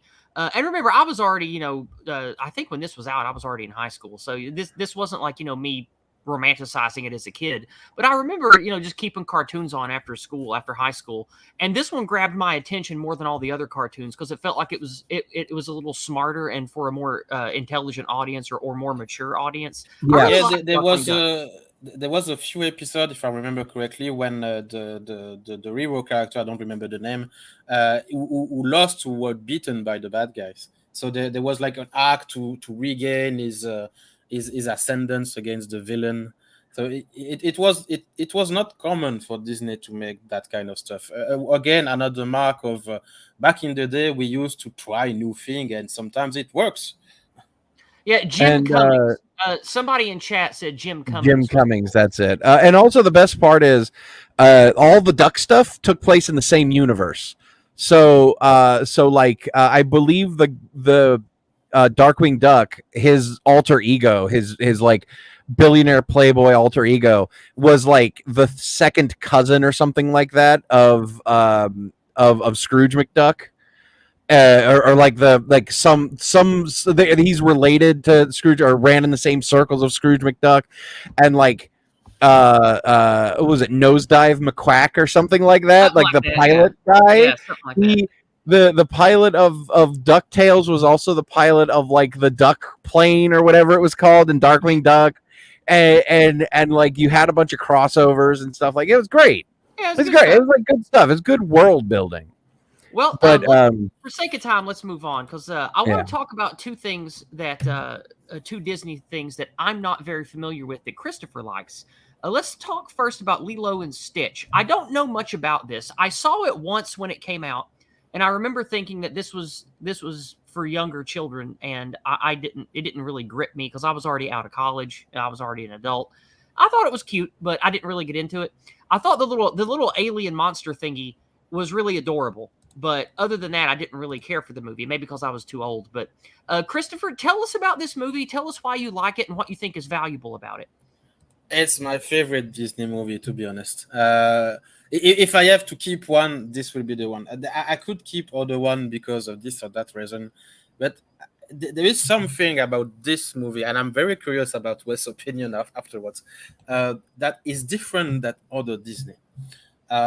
First off, the main character, Stitch, so the blue alien, is a villain, technically. Well, not entirely a villain, but he's not an anti-hero. The word you're looking for is anti-hero. In English, the term for that is anti-hero. Yeah. But he's an experiment made to destroy the world or to dominate the galaxy. I don't remember the exact terminology. But he, little by little, he befriends the girl Lilo, and they make a couple together, like a bandy couple that made the stupid things. And the story is that, yes, it's family. Like, honestly, that there is a thing they repeat so many times in the movie. It's a Hoana, which means family and no one is left behind, something like that. And Yeah. yeah, this is a nice story about you can be a nice person with flaws, like Yeah. really big flaws, not just, oh, I'm not that pretty, oh, I'm not, no flaws, like you like to destroy building, you want to destroy the island, blah blah blah. There is little scene, for example, one Lilo made some castle and stuff, and Stitch is starting to play Godzilla. I'm crashing buildings, blah blah blah. Yeah, because that's his nature. Yeah. Yeah. And there is also other movie, TV show, and stuff like that. And this is always the message of the movie is like, you don't have to be perfect to be yourself and to be part of something, which means family. And this is my favorite Disney. Like, I don't know why, there is something in me that touched me deeply. Maybe it's because of my past or what I've been through in my life, I don't know, but it's cute, it's fun. And there is also a parallel story, like the book that Stitch and Lilo read. If I Hmm. remember correctly, is the little duckling, the black duck. I don't Yeah. The remember. ugly duckling. Yes. Thank you. Yeah. Yes. And all throughout the story, there is a parallel between the story of Lilo and Stitch and the story of the little duckling. And I think that's enough said for you. Go watch it. It's wonderful. It's honestly, like, to me, a deeply underrated Disney movie. Wes, I do you have any actually, input on it? oh man.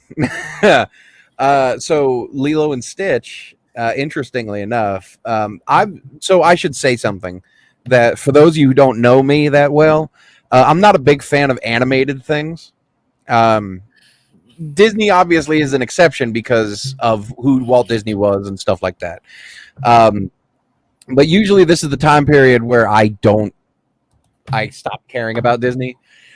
But Lilo and Stitch is a very weird hiccup because, again, this was the time period when Disney was back down on the decline because they kept screwing things over, and Eisner kept just borking things over and over until they dragged him kicking and screaming out of the CEO's office. But Lilo and Stitch somehow got made, and I don't know how.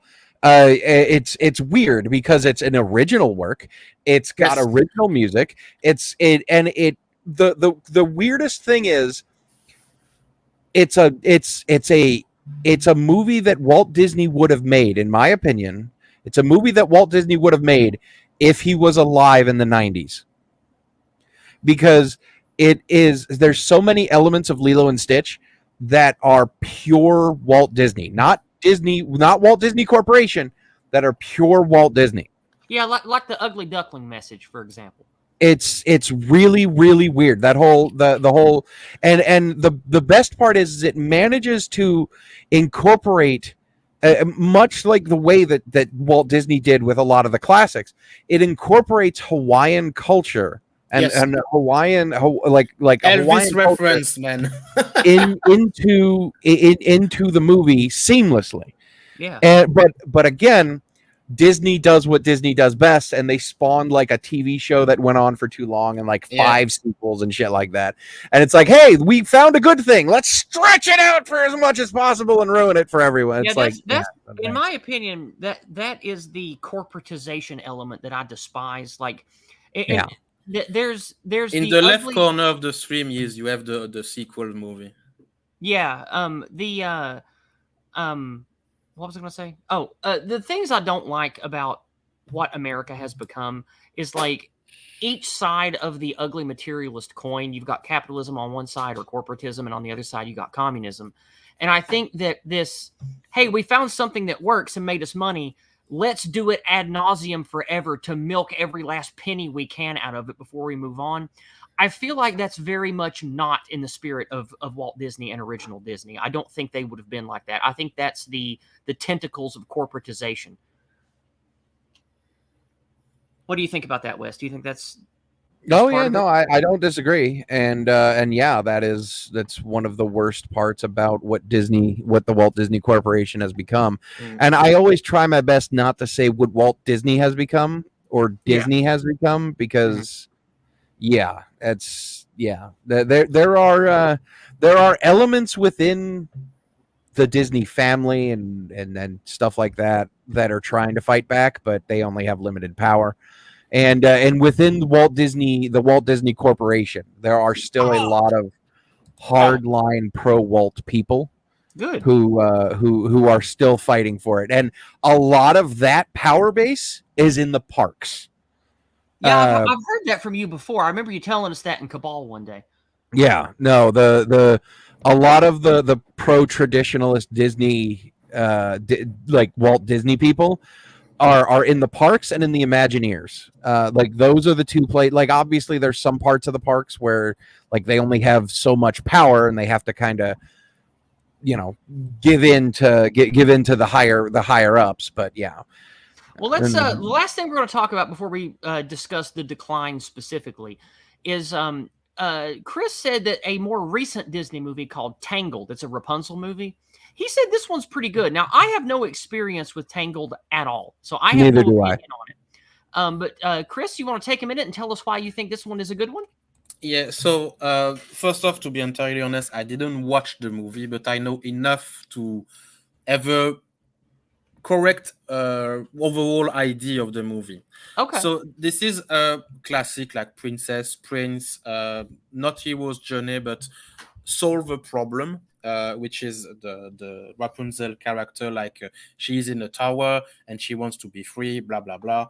And to me, this is the last actually kind of pure Disney movie or Disney recipe, if you catch my drift. Yeah, the formula. Yeah, because for example, afterwards, I think the next big one was Frozen. I think before that there was like the Princess and the Frog, but it didn't catch that much fame as the other two that I mentioned earlier. So we could have talked about Disney Princess of the Frog, but I have not great knowledge of this one, and it's not a classic as these two, that Tangled and Frozen. But why I told you that this is the last one that is, to me, the pure recipe, is because there is a princess, there is a prince, there is an objective, all simple, all clear, all, you cannot misunderstand it. There is a princess in a tower. She has a problem with his witch stepmother thing, and there is a prince who want to be famous and have money, blah blah blah. And there is all kind of funny interaction between the two characters and the world around them, because they grow together as a character and a duo around their journey. So to me, this is the last good bit of Disney, the last classic Disney that we all like and love. And so and this one came out before Frozen, you said? Yes. All right. Frozen, I think it's 2012 or 2013, something like that. And also one very important thing that you don't have that much anymore in Disney movie. I think the only one recent Disney movie I saw something like that is a side character. For example, in this Tangle, you have the horse and you have the chameleon. And there is less and less side character like that in Disney movie. I think actually, there's too many. There's too many. That's part of the problem. Like the over reliance on. Now, yeah, that's getting into the decline. But yeah. Yeah, because what I'm talking about is actual side character with the hero helper. Because for example, in Vaiana, you have the chicken, but it's not actually a character. Like, he does funny bits from time to time, but there is not a personality. There is not like not an agenda. But for example, you take Iago from Aladdin. The goal of Iago is to gain a bit more power and independence, but also help Jafar. The chicken, I don't know what the chicken wants. You know what I mean? No, because I'm not familiar enough. No, I was talking to Wes because he said there is too much side character. Oh, okay. Yeah, that started with Beauty and the Beast, as I recall. No. The Beauty and the Beast. There's a reason why Walt did what he did, or not Walt. There's a reason why Walt Disney, the corporation, did what they did in Beauty and the Beast. And if you want to, we could talk about Beauty and the Beast for a few minutes. But I'm assuming you want to move on. Mm. Well, let's wrap up talking about Tangled. Anything else you want to say about it before we start talking about the ugliness of the decline? Not at all. Just yet. Yes, if you want a last ditch effort and have a bit of popcorn time with a princess movie, Tangle is a very good one. Okay. Afterwards, it's different. From what I understand with Tangled, is it is one of the examples of the true decline of Disney. Yeah, because this is the last one that have some value, at least to me, to my opinion. Yeah, I don't know. I've never seen it, so I can't. From the synopsis I read, it seems to be a girl boss feminist movie. It's a bit, and also it is yet another example of Disney's ridiculous over reliance on CGI. These movies, it doesn't look good. Here's the thing. Here's the thing. People are not going to look back 50 years from now on Tangled the way we look back on Peter Pan. Right. Because it's going to look ugly and aged. It's going to look horrible. It already looks pretty bad. And this is the problem with CGI. I have said this over and over and over and over and over again. You can look at movies, hell, let's just go ahead and make the big comparison. The Star Wars original trilogy between the Star Wars prequels. Yeah. The difference between the two is over reliance of computer generation. Yep. And it look like, have you seen those movies recently? They look horrible. They are horrible looking. And the thing is that is what's going to happen with all of these CGI movies. 50 years from now, and look, people my age, we love Toy Story because it hit us right in the bailiwick. You know, like it was exactly what appealed to people my age. But the thing is, you look at Toy Story today, and it looks like garbage. Yeah. Look at it objectively. It does not age garbage. Well. And the thing is, classic cell shaded artwork and handcrafted art, it ages like a fine wine. But yes. CGI ages like milk left out at room temperature. Yes, and that is why that's why CGI should only be used to augment visual special effects. Not like it shouldn't, like model work should be augmented by computer generation. That is how you should properly do this.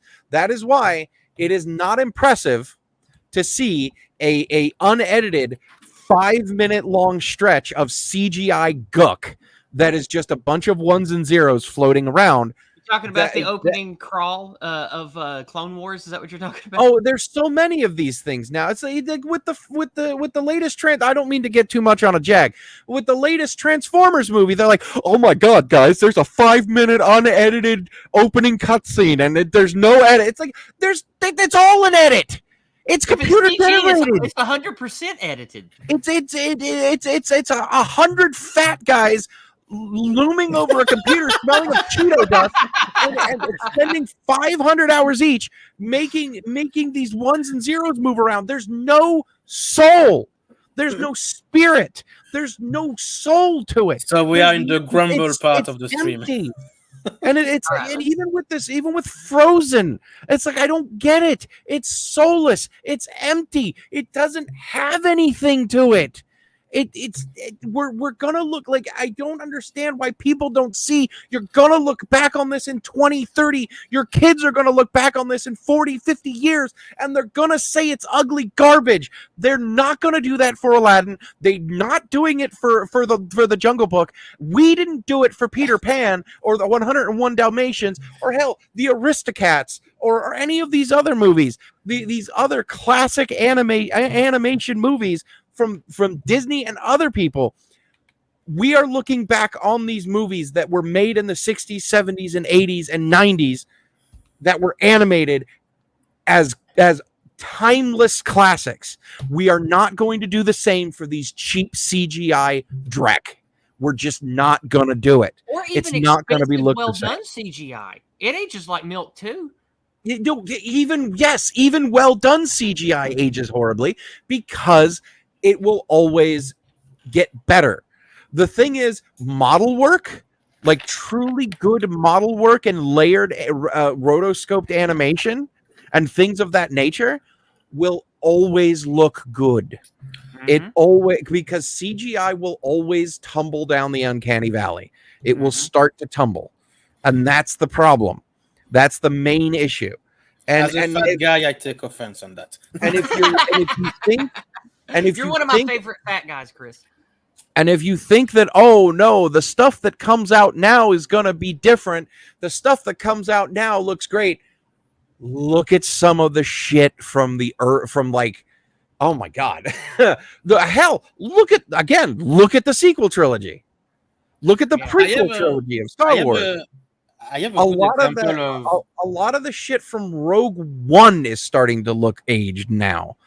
Like it's not looking good, and it's going to continue to not look good. And I remember saying this 20 goddamn years ago with the prequel trilogies when I was in high school. Yeah. I was like, guys, this looks good now. This looks good now, but the difference between the CGI dinosaurs in Jurassic Park and the CGI everything in the prequel trilogies is, number one, the CGI is almost always used in the dark, and number two, the CGI is augmenting real things. Yes. That's the difference. That's why Jurassic Park looks so good even today, and Yes. and Star Wars prequels look like crap. Yes. And if you I don't like believe them. me, if you grew up with the prequel trilogies and you don't believe me, I understand. You grew up with it. I get it. You watched it when you were a kid. It's a big influential thing for you. But try your best to look at it objectively, and you will see that it is very lazy and it relies way too much on very aged CGI. Well, But anyway, let's move away from the passion of CGI hatred, and let's talk about the decline of Disney now. I have a last tiny bit to say. Oh, sure. Go ahead, Chris. Go ahead. You mentioned that Tangle was a feminist boss girl movie. There is a tiny bit of that, but the man in the movie is not like castrated or berated. Okay. There is like a fight between them to see who has who is the wisest and the wittiest. So it's not the man in the movie is not crushed under the big feminist boots. So well, that's good at least. That's good at least. All right. That's a good thing. So Chris has shared 4 articles that I'm going to thumb through quickly so you guys can see them, and then we'll talk about them. Let's go ahead and pull this back up here. And just so you know, there are a few major points. And also, first of all, which decline? Because there's been a few. We'll get into that. We'll get into that. But there's a few major points of failure with the current decline of Disney. Well, these are some articles that Chris shared with me to talk about the decline of Disney. Here's one that talks about a $325 million loss on a cruise line. Here's one that's a $900 million loss after a box office disappointment. You've got a failing brand article on MovieWeb. And then you've got Disney may have lost the plot. Investors are getting skittish about investing in Disney. So, Christopher, where here do you want to start? Which one of these do you want to start off with? Well, I think the one with the cruising ship is a good point to start, because before seeing this article, I didn't know that they had a cruise ship line. Oh yeah, yeah. I'm not that familiar with cruise ship, and Disney as a gigantic entity in the US. This is more like a West specialty, but you cannot have a cruise ship program and risk losing that much money, I think. And I'm sure that it's not like a dinosaur in time wise, but I'm sure that it's very old program that they have, and that it was always like at least a tiny bit profitable, or at least like a mark of prestige. And now, yeah, it's like, what can I do with this fucking board that cost me an arm and a leg? So, Well, if you want to talk about, go ahead. Yes, sorry. I was just going to say, Wes, I know that you mentioned there are many layers of the decline. Why don't you just give us a synopsis? And I know that you're like me and have the gift of gab and speak at length about things, but if you can, truncate the major bullet points of the decline of Disney from the golden age until now in just a few bullet points for us, and then we'll spread it out after that and talk about them. So when I'm going to assume that when you say the golden age, you mean the 90s.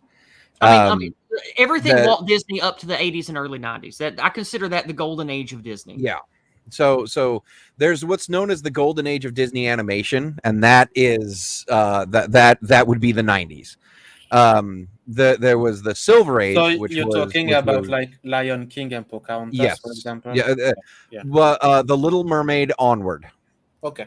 Up until the 2000s, there. So, okay, there's two words that you can blame on the beginning of the end, but also the rise to the golden age. It's caused by the same two words, Michael Eisner. I'm not joking here. And Michael Eisner opened up the floodgates with the golden age of Disney animation, and then he insisted on something that is known that cinema fans call sequelitis, which is making a sequel for sequel's sake. And that is one of the biggest. That was one of the biggest issues with Disney back in the day. That was it was this aversion towards making new things, and the insistence on milking the things that work. And the few times that some new thing gets through, it becomes a success. So they make more sequels out of that, and they just milk it. And then, so this is why we had like Lion King 2 and stuff like that. Well, that's also why, like, did you know that there's a Cinderella 2? I think I saw a picture. Yeah. Of it. Yeah. Did you know that there's like 4 Aladdin movies?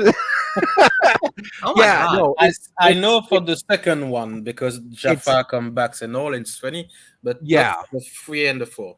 Yeah, no, there are several of these, like, they're in the Disney vault, and they were largely direct to video cash grabs. That's pretty much what they were. And there's like 3 Lion King movies and like 3 or 4 Aladdin movies, and like there's the Cinderella. Aladdin was very good. Yeah, they made Cinderella 2 Dreams Come True. I remember the name of that movie because it rhymed. They made that. No. Yeah, they made that, and it was direct to video. Heard of that until just now. And it's garbage. And they made a bunch of offshoots. Like they made like 3 Tinkerbell movies, and they made like a Tinkerbell show, and they made like they made like a Lion King movie about like Scar's kid. Yes. And just weird shit. Like it was like, why would you do that? But again, it was milking things as far as they could. And that was one of the big declines. The second decline was CGI. The over reliance on CGI and the back seat that hand drawn animation was taking. That was of course born of Toy Story. And that was because Toy Story, when it came out, did look good, and it did gangbusters in the box office. Yeah, and the thing is, there have been some very successful CGI movies. There was like Monsters Inc. and like you said, Tangled, and then Frozen and all that shit. But it fueled And CGI fuels a mentality, an ideology, if you will, of get shit done quicker and cheaper for the sake of quality later. And that was very much not what Walt wanted.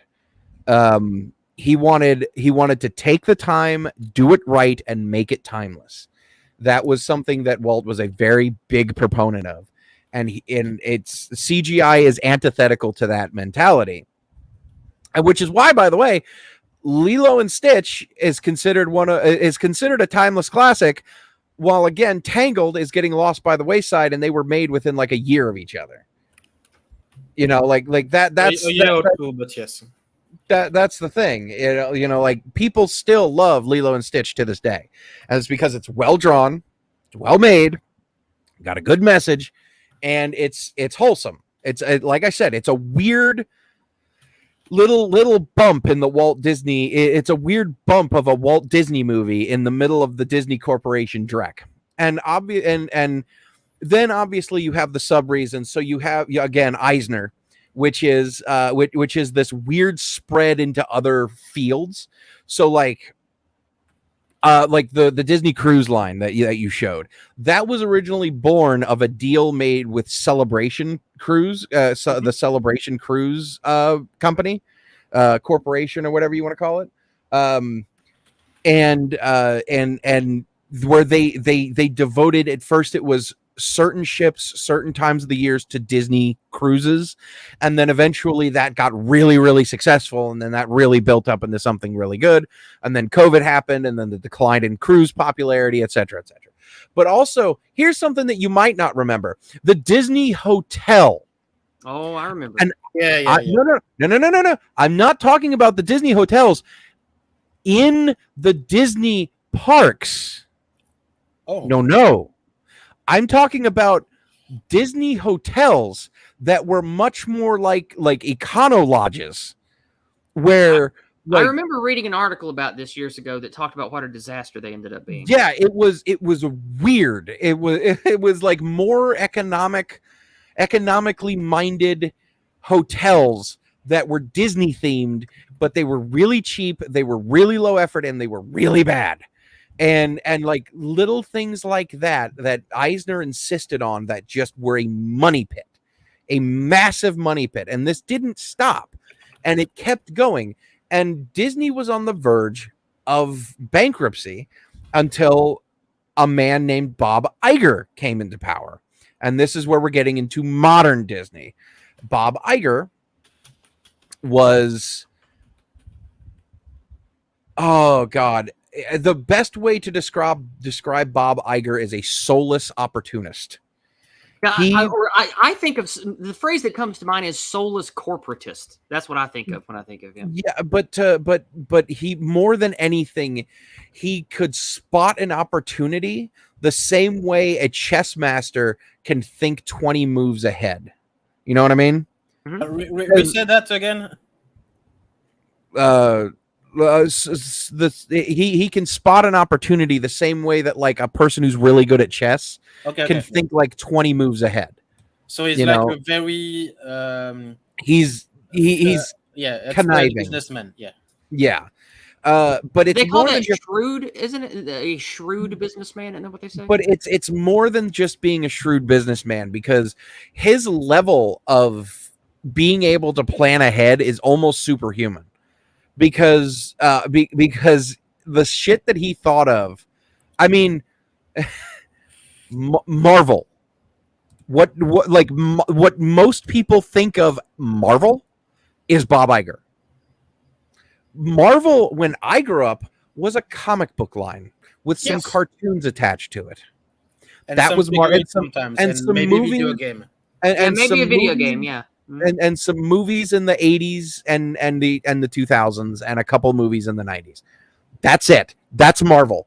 The Marvel that you know today, the super mega giant Marvel that existed in the 2000s and 2010s, that's Bob Iger. That's all Bob Iger. Now, granted, there were other people that he hired to help build it, but the general idea of a major movie empire was Bob Iger. And And the buying of Lucasfilm, a lot of people attribute to Bob Iger, but it's not really Bob Iger. It was Bob Iger who finalized the deal, who made the purchase, who authorized the purchase, but the buying of Lucasfilm to Disney was not Bob Iger. It was George Lucas.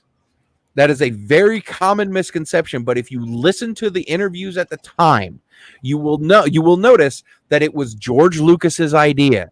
It was George Lucas who pushed it, and it was eventually George Lucas who sold it. Yep. So all these people who worship George Lucas for as who's the only person who can save Star Wars, motherfucker, he killed it. Yeah. Right? What was the Red Letter Media quote from Plinkett? The next chapter of the Things That Could Have Been Great book written by George Lucas. Yeah, I just but I have a question also and about it's not. Marvel. It wasn't because here's the thing. Lucasfilm, as we now know, Lucasfilm ain't just Star Wars. Lucasfilm is Indiana Jones. Yeah. It's all of the things that was built under Lucasfilm, of LucasArts. What was your question here about this, Chris? What was this? It's about what he said about the transformation of Marvel, because there was a transition part in the early 2000s, namely the Spider-Man movie from Sony with our beloved Tobey Maguire. And is it true that the urban legend that actually Marvel and afterwards Disney wanted to not get revenge on Sony, but to have a part of it and make sure that Sony don't have all of the rights and could make some problem for Disney afterwards? So there is several major sources of animosity between Sony Pictures and Disney. There are, and this goes back to the 90s. Like the Sony Pictures and Sony Pictures, Fox, and Disney, the three of them. They don't like Fox. Fox, I believe, got bought by Disney recently. So Ripley is a princess now, official. Yeah. But there's specifically with Sony, because Sony bought the rights to several Marvel characters before Marvel got bought by Disney. One, and obviously the biggest one is Spider-Man. Is Spider-Man, and that's because Spider-Man was the let's face it, it was the moneymaker for Marvel. Like, Marvel's got a lot of great characters, but Spider-Man's huge. There's nothing bigger. And also, here's the thing. Spider-Man, DC has nothing compared to Spider-Man. You may think, but Batman, no. Superman, no. Nothing compares to Spider-Man's popularity. And the second most popular in Marvel is the X-Men. This is why there was the X-Men movie and the Spider-Man movie. This was not a stupid choice. Mm-hmm. Well, no, it wasn't, because Marvel was going. Yeah, that's what I said. It wasn't. And the X-Men trilogy and the Spider-Man trilogy was the injection of cash that Marvel needed to survive long enough to get bought by Disney. And also the Iron Man movie, by the way, was right on the cusp of Disney buying Marvel. I thought the first Iron Man movie was actually pretty good. I remember liking that one. Oh, I believe that the Iron Man trilogy is very good. I believe all three of them are very good. I saw all three. I was not impressed by the second two like I was the first one, but they were okay. But I remember being pretty impressed. I never understand why people don't like the second. It's my favorite of the the reason. So yes, I will tell you the reason why. Mm-hmm. Did you read the Iron Man comics? Only some. I was never big into comics when I was young. I read a little, but I was never big into any of them. They are very okay. Tony Stark is a very controversial character. I know you may think, well, Iron Man, Tony Stark, why would he be? It's because they Disneyfied him quite a bit in the movies, but the Iron Man trilogy is fairly close to Tony Stark in the comics. I Oh, mean, that's he good. doesn't have his alcoholism, which is a big part of him, and he doesn't have his the love-hate relationship with his dad as much as in the comics. But He's yeah, less beaming also. there's a bunch of stuff in there, and but like any comic book fan, because I was a big fan of Marvel when I was a kid, Mhm. and any when it was revealed what they were doing in the first Avengers movie, I and several other of my comic book fan friends were like, "Oh, they're gonna fuck this up."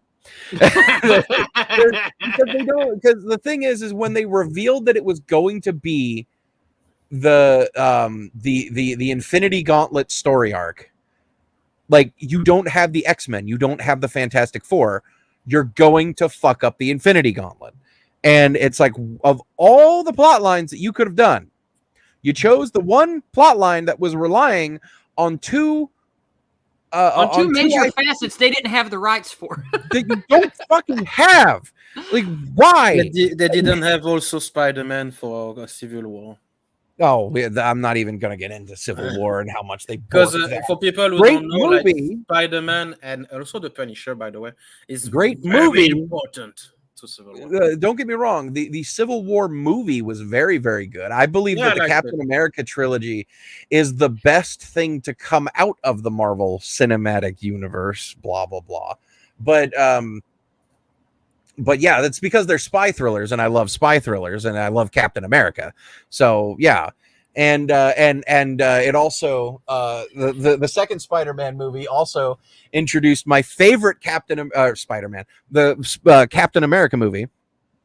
Second one introduced my favorite of all Marvel villains, Batroc the Leaper.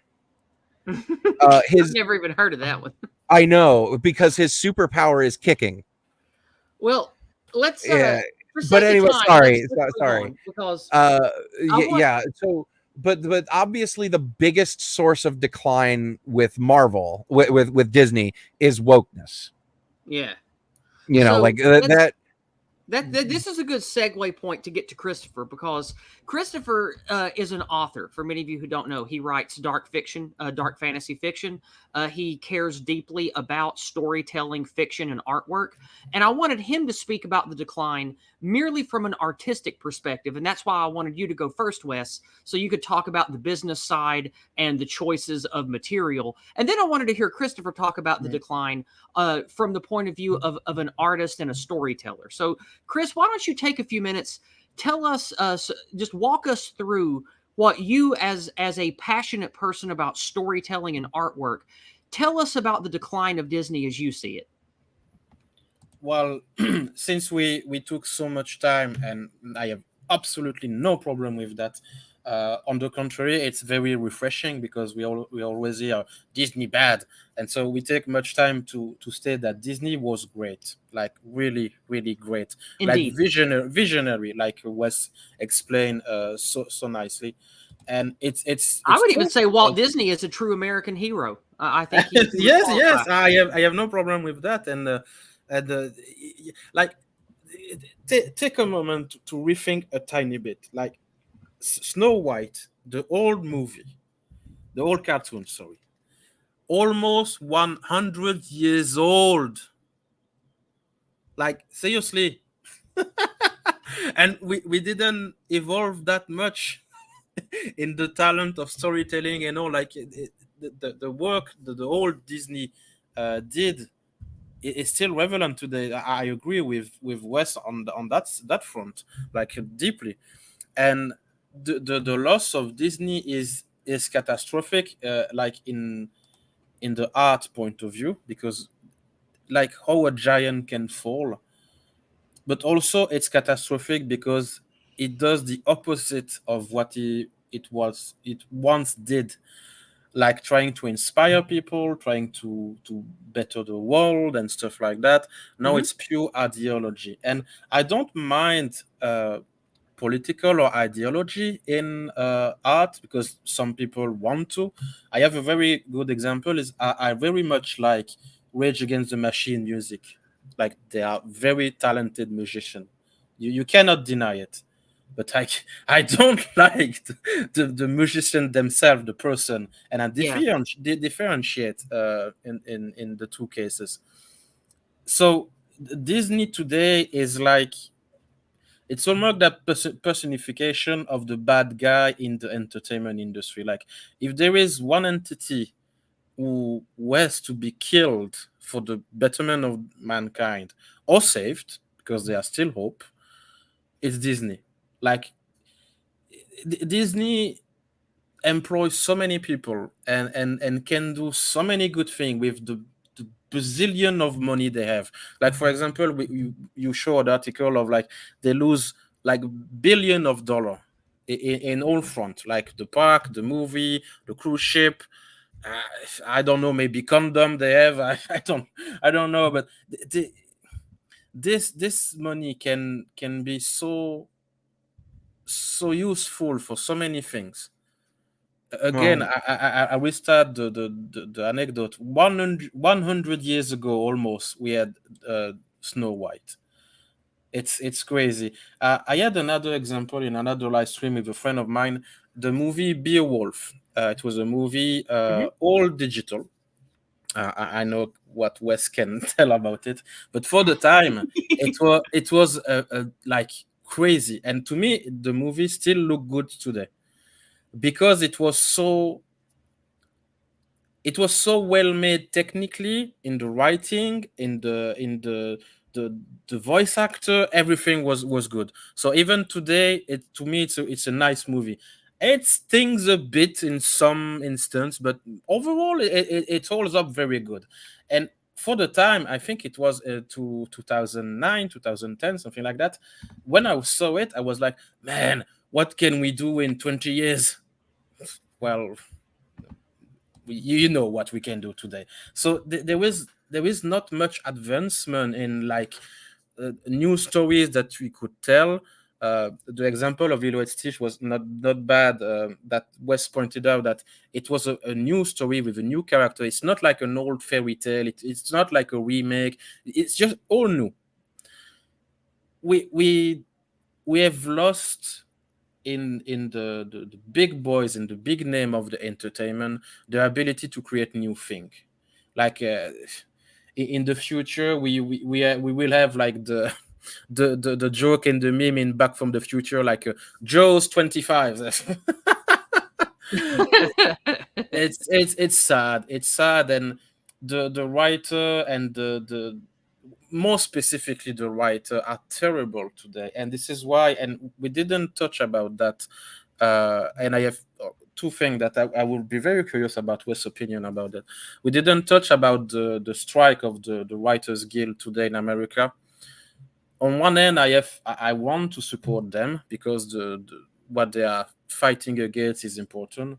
But the other hand, I'm like, yes, but you are all crap. Yeah. no, real quick, just to touch on the writer strike. Yeah. The reason why the writer strike exists is because they're scared that AI is going to replace their jobs. Yeah, I know, I My, know. my response to that is, if you can't write good enough to write better than an AI, you don't deserve your job. And the overwhelming majority of writers in Hollywood today were not given their jobs because of their talent. They were given their jobs because of their genitalia and the genitalia that they prefer and their skin color. And Yeah. that's the problem. Yeah, That I'm all they agreeing with you. know they're shit at their jobs. They know that they're not, that they don't deserve the positions that they have. So they're freaking out about it. And the thing is, this is the beautiful thing. And this doesn't just apply to Hollywood, but this also applies to Disney World itself, the Disney Corporation. Every once in a while, we have these purges. Hollywood has gone through these purges twice now. This is the third time it's happened. Mhm. The first time it happened was in the 20s when talkies became a thing. The third. Yeah. When talkies, when the transition from silent movies to movies with verbalization, with talking in it. And Hollywood was broken down to its core. All the people who made all the money and power on silent movies all of a sudden became broke and were shit because talkies became a thing. And then again in the 50s and 60s when television became a thing. Yeah. And That is much more close to what's going on today, because in the 50s, when TVs became a thing, movies and movie theaters lost so much of their income from the people who would casually pay 10-15 cents, walk into a movie theater, get the news, get some entertainment, bring the kids, do all, like, spend a couple hours in the theater and then leave. Like, they lost that because all of that moved to the television set. So what old Hollywood did was they spent all of their money on these big budget epics, everything from the 10 Commandments and Lawrence of Arabia to a ton of shit movies that no one remembers, that I'm not going to bother naming.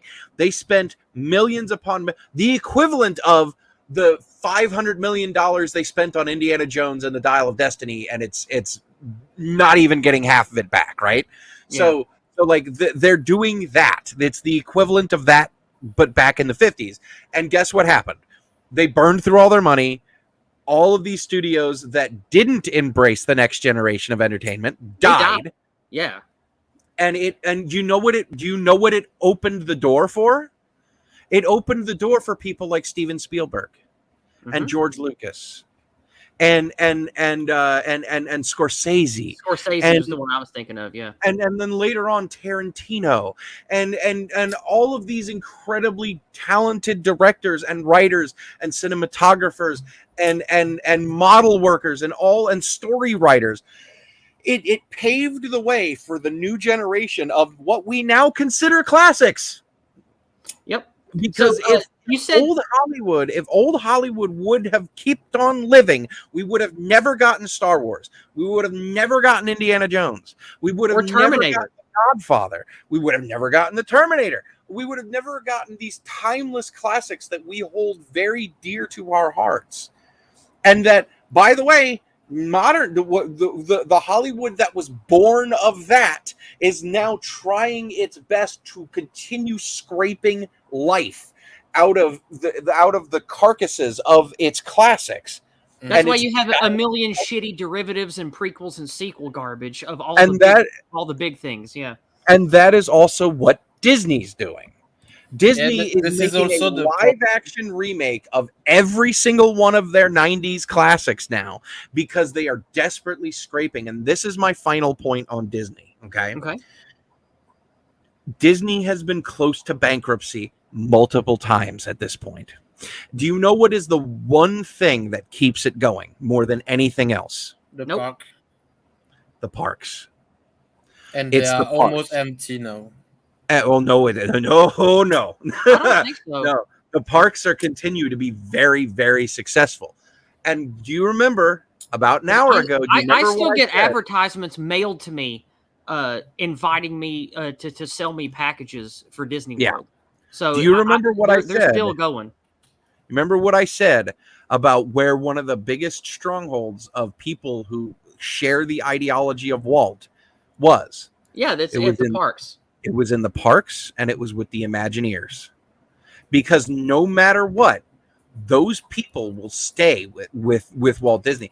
And as it's happened a couple times before now, everything else, all of their bullshit attempts to try to make the billions and billions of dollars, it will all burn away. And all of these opportunists will move on to something else. And Disney will be burned down to its ashes. And like the Phoenix, it will be born again, and it will create more new classics and more new greats, because Disney as a spirit will always be there in the parks. That's also why all of these people who are like, well, why doesn't Disney just move out of Florida? That's it. No, you can't do that. It's impossible. I have an article just quickly, because you said, oh no, the park are not empty. I'm not sure. I'm just reporting what I have, and I give a link here in the chat. Apparently, the park are, well, it is a concern that they are being a bit more empty, and one way of measuring it was the wait time for the ride. And the wait time. Let's pop it open real quick here. We'll have us a look. So wait times is a whole nother can of bees that you do not want to go down, because here's the thing. I know several people who work at Disney, who have worked at Disney for 20 plus years. Trust me, it is not it is thriving. And Well, here's the thing: if you're using wait time as your data, the flaw in that is the ride passes. That's the big issue. Trust me, the Disney Fast Pass, I believe, is what it's called. That is that's your biggest flaw with that data and wait times. yeah, I don't think that I don't think I believe this article, because I talk to people here in my local area, and remember, I'm like a 10-hour drive from Disney World. There are people here. Now, keep in mind, a 10 or 11-hour drive with the family, that's not very fun. There are No. people here in rustic, rural, middle of nowhere Tennessee that still go to Disney World every year, and they tell me about it. So I know that the parks are still getting a lot of pull in America. Oh yeah, and also overseas.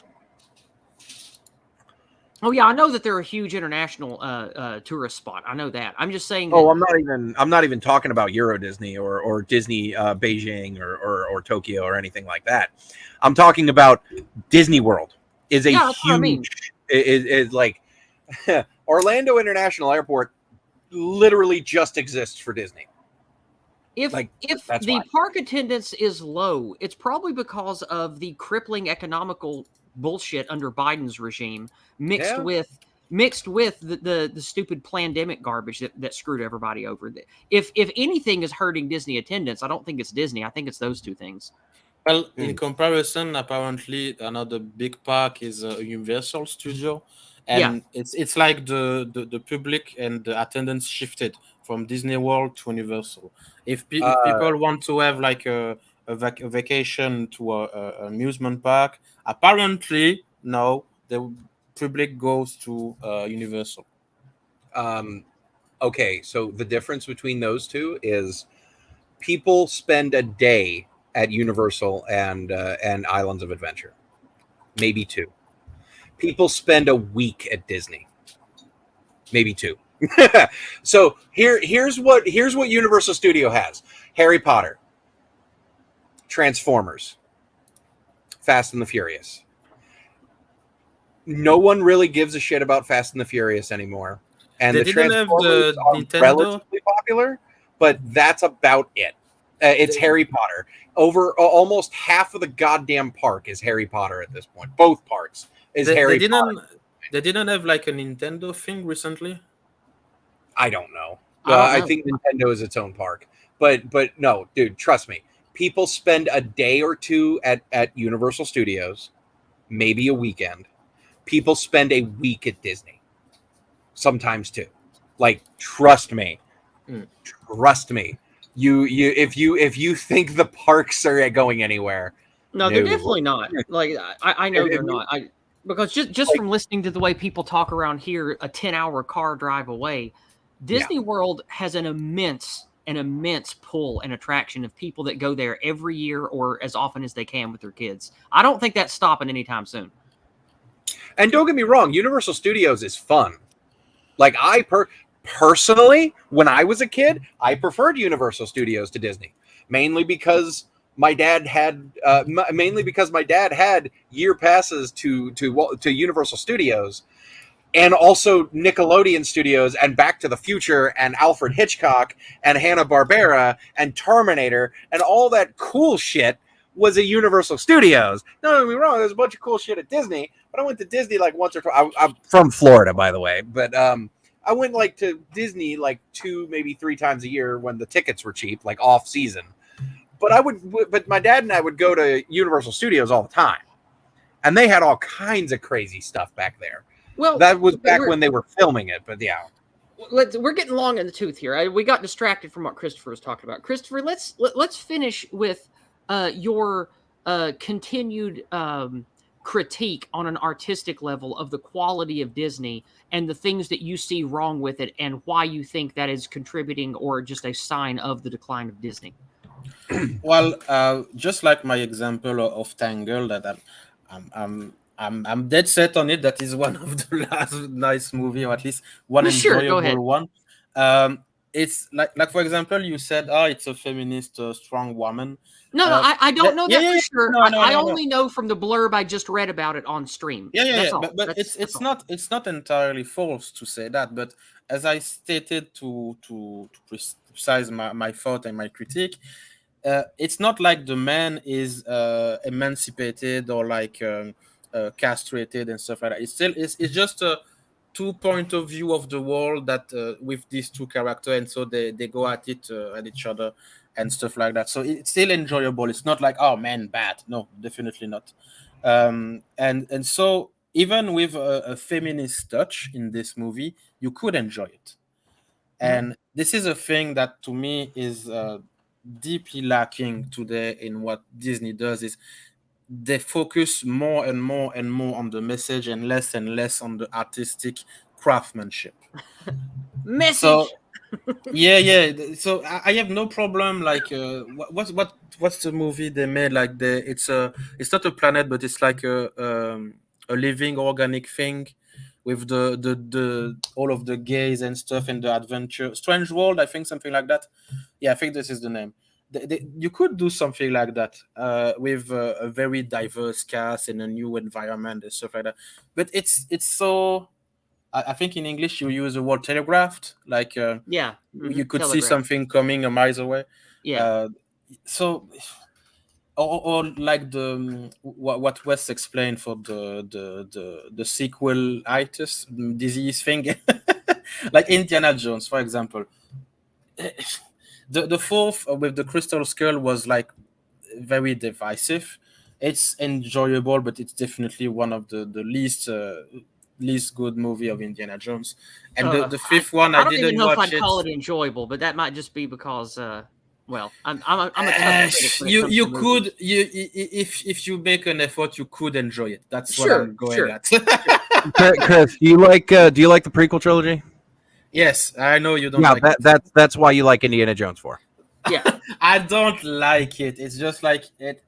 It's not entirely catastrophic. There is thing you could salvage on it. For example, the Yeah, final scene with the skull and like the knowledge the that the goes big the in. big fancy special effects and the huge explosions and No, yeah, no, the thing that is completely antithetical man, to Indiana Jones, much like no. the big lightsaber fights and huge explosions and the Yeah. giant I war, mean, that's, completely again, antithetical to Star Wars. Wes and I share this opinion, but I don't want to poo-poo you. Just go ahead, Chris. Just talk. Go ahead. No, it's just for the scene, the last scene of the movie where the girl say, "Yes, I want to know everything," and the alien give her what she wants, and she's like, "Oh yes, yes, oh no, poof." Yep. This is a nice scene. This is Sure. nice Sure. way to end the movie. So, oh, shut up, man. Yeah, no, because But anyway, I know, I don't know about you guys, but when I think Indiana Jones, I think saucer men from Mars. No, Thank you, of George course, Lucas. Thanks a lot for of ruining course, another franchise. of course. It's very like a true master of ruining things. uh, in French we said capillotracté, which means like hair tracted.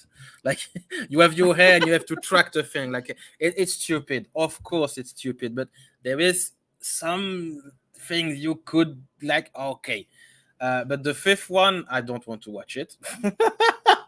And I will not Yeah. lose my time on it. It's like the sequel Star Wars. No, thank you. And this is the problem with modern Disney. They focus on the message, and they it's like, oh, we have to make a movie. I thought it was just a message. So if you don't go in an artistic endeavor, an artistic journey, so to say, how can you make something good? Yeah. It lost everything. When you do something artistic, you do it. I could go a bit religious on it, even though I'm not. But you do it from your soul. It's like you feel that something in you that must go out of you. You feel obligated to do something. Here, no, it's like we have to put a movie. What? Pfft, don't care. Poop something. Yeah, I think that is not just indicative of the times we live in, but specifically the soullessness of entertainment money. Is they don't care really about the art anymore. They care about turning $1 into two and milking the consumerism cow until there's nothing left. And when that is in the driver's seat, that's bad enough. But now, in the last 20 years or so, that has even been kicked out of the driver's seat by people who just want to push the message. And that is why it's just become so insufferably bad. And I know that this reaches other things, but you can really see it in the last 15 to 16 years of Disney products. Oh yeah. Absolutely. Yeah, there is also and the meme like consume product and get excited for next product. That's it. That's today's specifically Iger and the guy who came after him. I can't fucking remember his name. And then Iger again. Right. Bob Chipnell. Chipnell? Yeah, I think that's it. I think it is Chipnell. Yeah. The Bobs, specifically with Bob Iger though. So here's the thing. Bob Iger, and here's something that not a lot of people know. The reason why Bob Iger because it's Bob Iger who introduced a lot of the wokeness, and it's Bob Iger who put Kathleen Kennedy in charge of LucasArts, and it's Bob Iger that pushed a lot of the woke bullshit. There's a very good reason why. It's because Bob Iger was going to run for president. I'm not joking. Really? I'm not joking. Oh, Bob no, Iger. I didn't know that. Bob Iger wanted to run for president, and then COVID happened. I am not joking. Wow, I didn't know that. That's crazy. Yes. Bob Iger was going to run for president on the platform of a newer, more socially observant Democrat type of thing. Basically, sort of a put the woke away, go back to the 90s type of Democrat. No. The exact opposite. Oh, he was going to what his platform was going to be was a softer look, a more refined look at woke politics, at what we have now. Oh no. Yeah, exactly. But I mean, unfortunately, 2020 happened, and a lot of his stuff started failing, and all that good shit. And that's why he left in 2020. Like a lot of people think that he left in 2020 because COVID and he saw it was going to happen. No, he was planning on leaving. He was planning on leaving the CEO position in 2018, 2017, if you want to get technical. And he kept getting dragged on because internally there was a lot of conflict, because you had a lot of people at that time within Disney who was like, hey, what's this woke bullshit? Obviously it wasn't called woke back then, but it's like, what is this? This is bad. This is antithetical to what we're doing, what we want, and all that good stuff. And Bob kind of kept steering the course. And when he stepped down, he put in charge the person who was in charge of the parks, his hand-picked person. And of course he continued the same plan that Iger did. And then when he failed over and over and over again, because he was a yes man, when it was very realized that Bob Iger couldn't run for president, he came back and took the position again. And that's where we are now. But the main reason why a lot of this stuff happened is because Disney, a big investor of Disney nowadays is BlackRock and State Street and several other shell companies that are known colloquially as ESG, environmental social governance. And ESG, up until this year, made its money not from people consuming the media, but from banks that made money from money. That's how that's how ESG made its money. And now that those banks are failing, like especially with Silicon Valley Bank failing, which was their big money maker, all of a sudden ESG ain't making money anymore. So all of these companies are starting to cancel a lot of their projects. You see Paramount doing it with Star Trek and all that good stuff, and now you're starting to see Disney do it. And you're just going to start seeing this. And Disney as we know it is going to burn. It is going to burn to the ground because it is going to fail. I think this is a good place to wrap it up. Yes. Also, like Wes, I believe in the spirit of ingenious, forward-thinking entrepreneurs and artists and creators and people who are just passionate about the real human things. I think that, like, the turning of every technological page, the things that are old and the things that are not functioning are going to probably fall apart. And that's going to give room for those of us with passion and drive to rise up from the ashes. I believe that in my heart. And so if you love Disney and you want to see it be great again, then even if it takes decades to get there, I still think that good, passionate people will win in the end. And I apply that to Disney like I apply it to other things. So that's my closing statement on the Disney, the great Disney decline. Is it is horrible now, and it has been horrible and doing bad, stupid things for a long time. But the core message of the original Walt Disney, I believe, will echo longer and louder than the corrupt, evil message that is being pushed today. And I think that Disney will have a greater, better future again one day, even if it's not called by that name. The spirit of Walt Disney will live on, just like the heart and the spirit of many classic real Americans like Wes and myself will live on, despite the evil that has taken control of our country. So we're going to go ahead and wrap that up there. Christopher, I would like to hear your closing thoughts on the great decline of Disney. Give me money, I can make better stuff. Well, speaking I'm serious. I'm serious. Yeah, no, speaking of that, that's a good point of what we just talked about. Yeah. Everyone needs to support the small creators that you enjoy, because small creators are going to be what fills the void in this horrible corporate hellscape of shitty entertainment. So people like Christopher, other folks like Dave and the other people that run the Bizarre Archives, people at Iron Age, Iron Age Archives. You've got the great people of Imperium Press. Support people financially that are putting in the work, that are putting in the hours and creating the good works that you can enjoy, because that's what matters. That's what's going to carry us through. Is we need stories, we need mythology, we need a fabric that binds us together. And entertainment and fiction and mythology, that's a great way to do that. So support people like Chris and all these other folks that are creating good works, and just embrace that as a necessary element of fighting against the pause, because it certainly is. So, Wes, do you have any closing statements about this?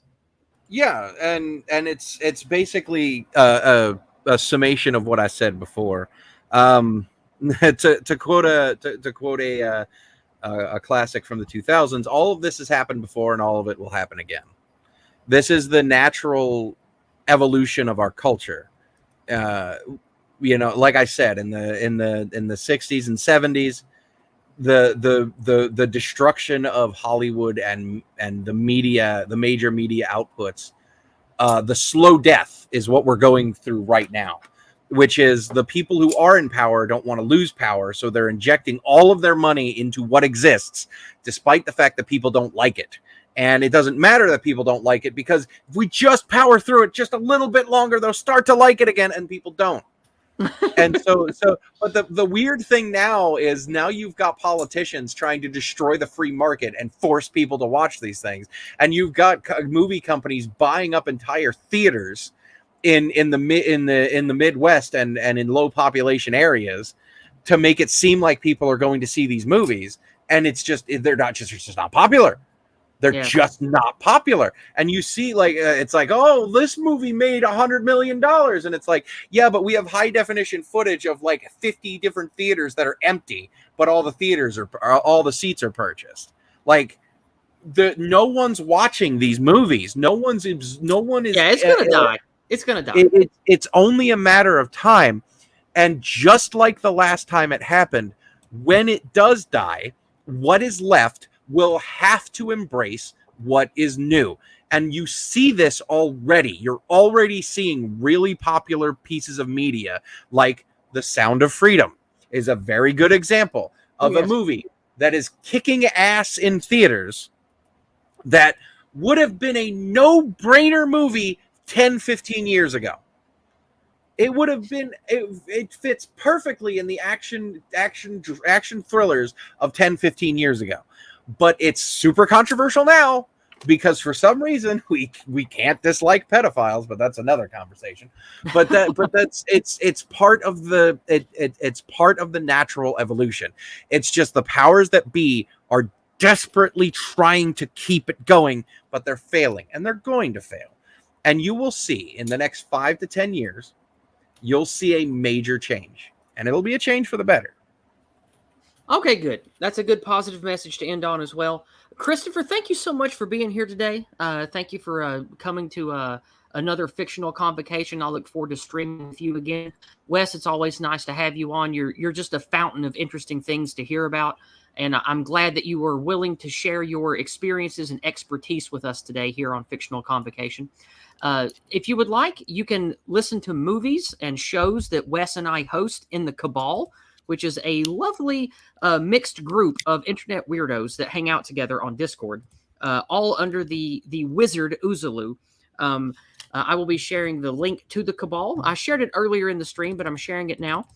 We enjoy talking about movies, fiction, comic books, things like that in the Cabal. And Wes and I both often host movies and shows in there. So come join the weirdos in Cabal. You will probably find at least a few people you like, and you'll be a part of fun events that we host. With that being said, there will be a morning walk video tomorrow like usual, and I will definitely be back next Monday night with more Discordant Dragons. I hope you all have a blessed week, and remember, don't let the flame of hope go out. They can only blow that out if you let them. Have a blessed week, everyone. We'll see you next time.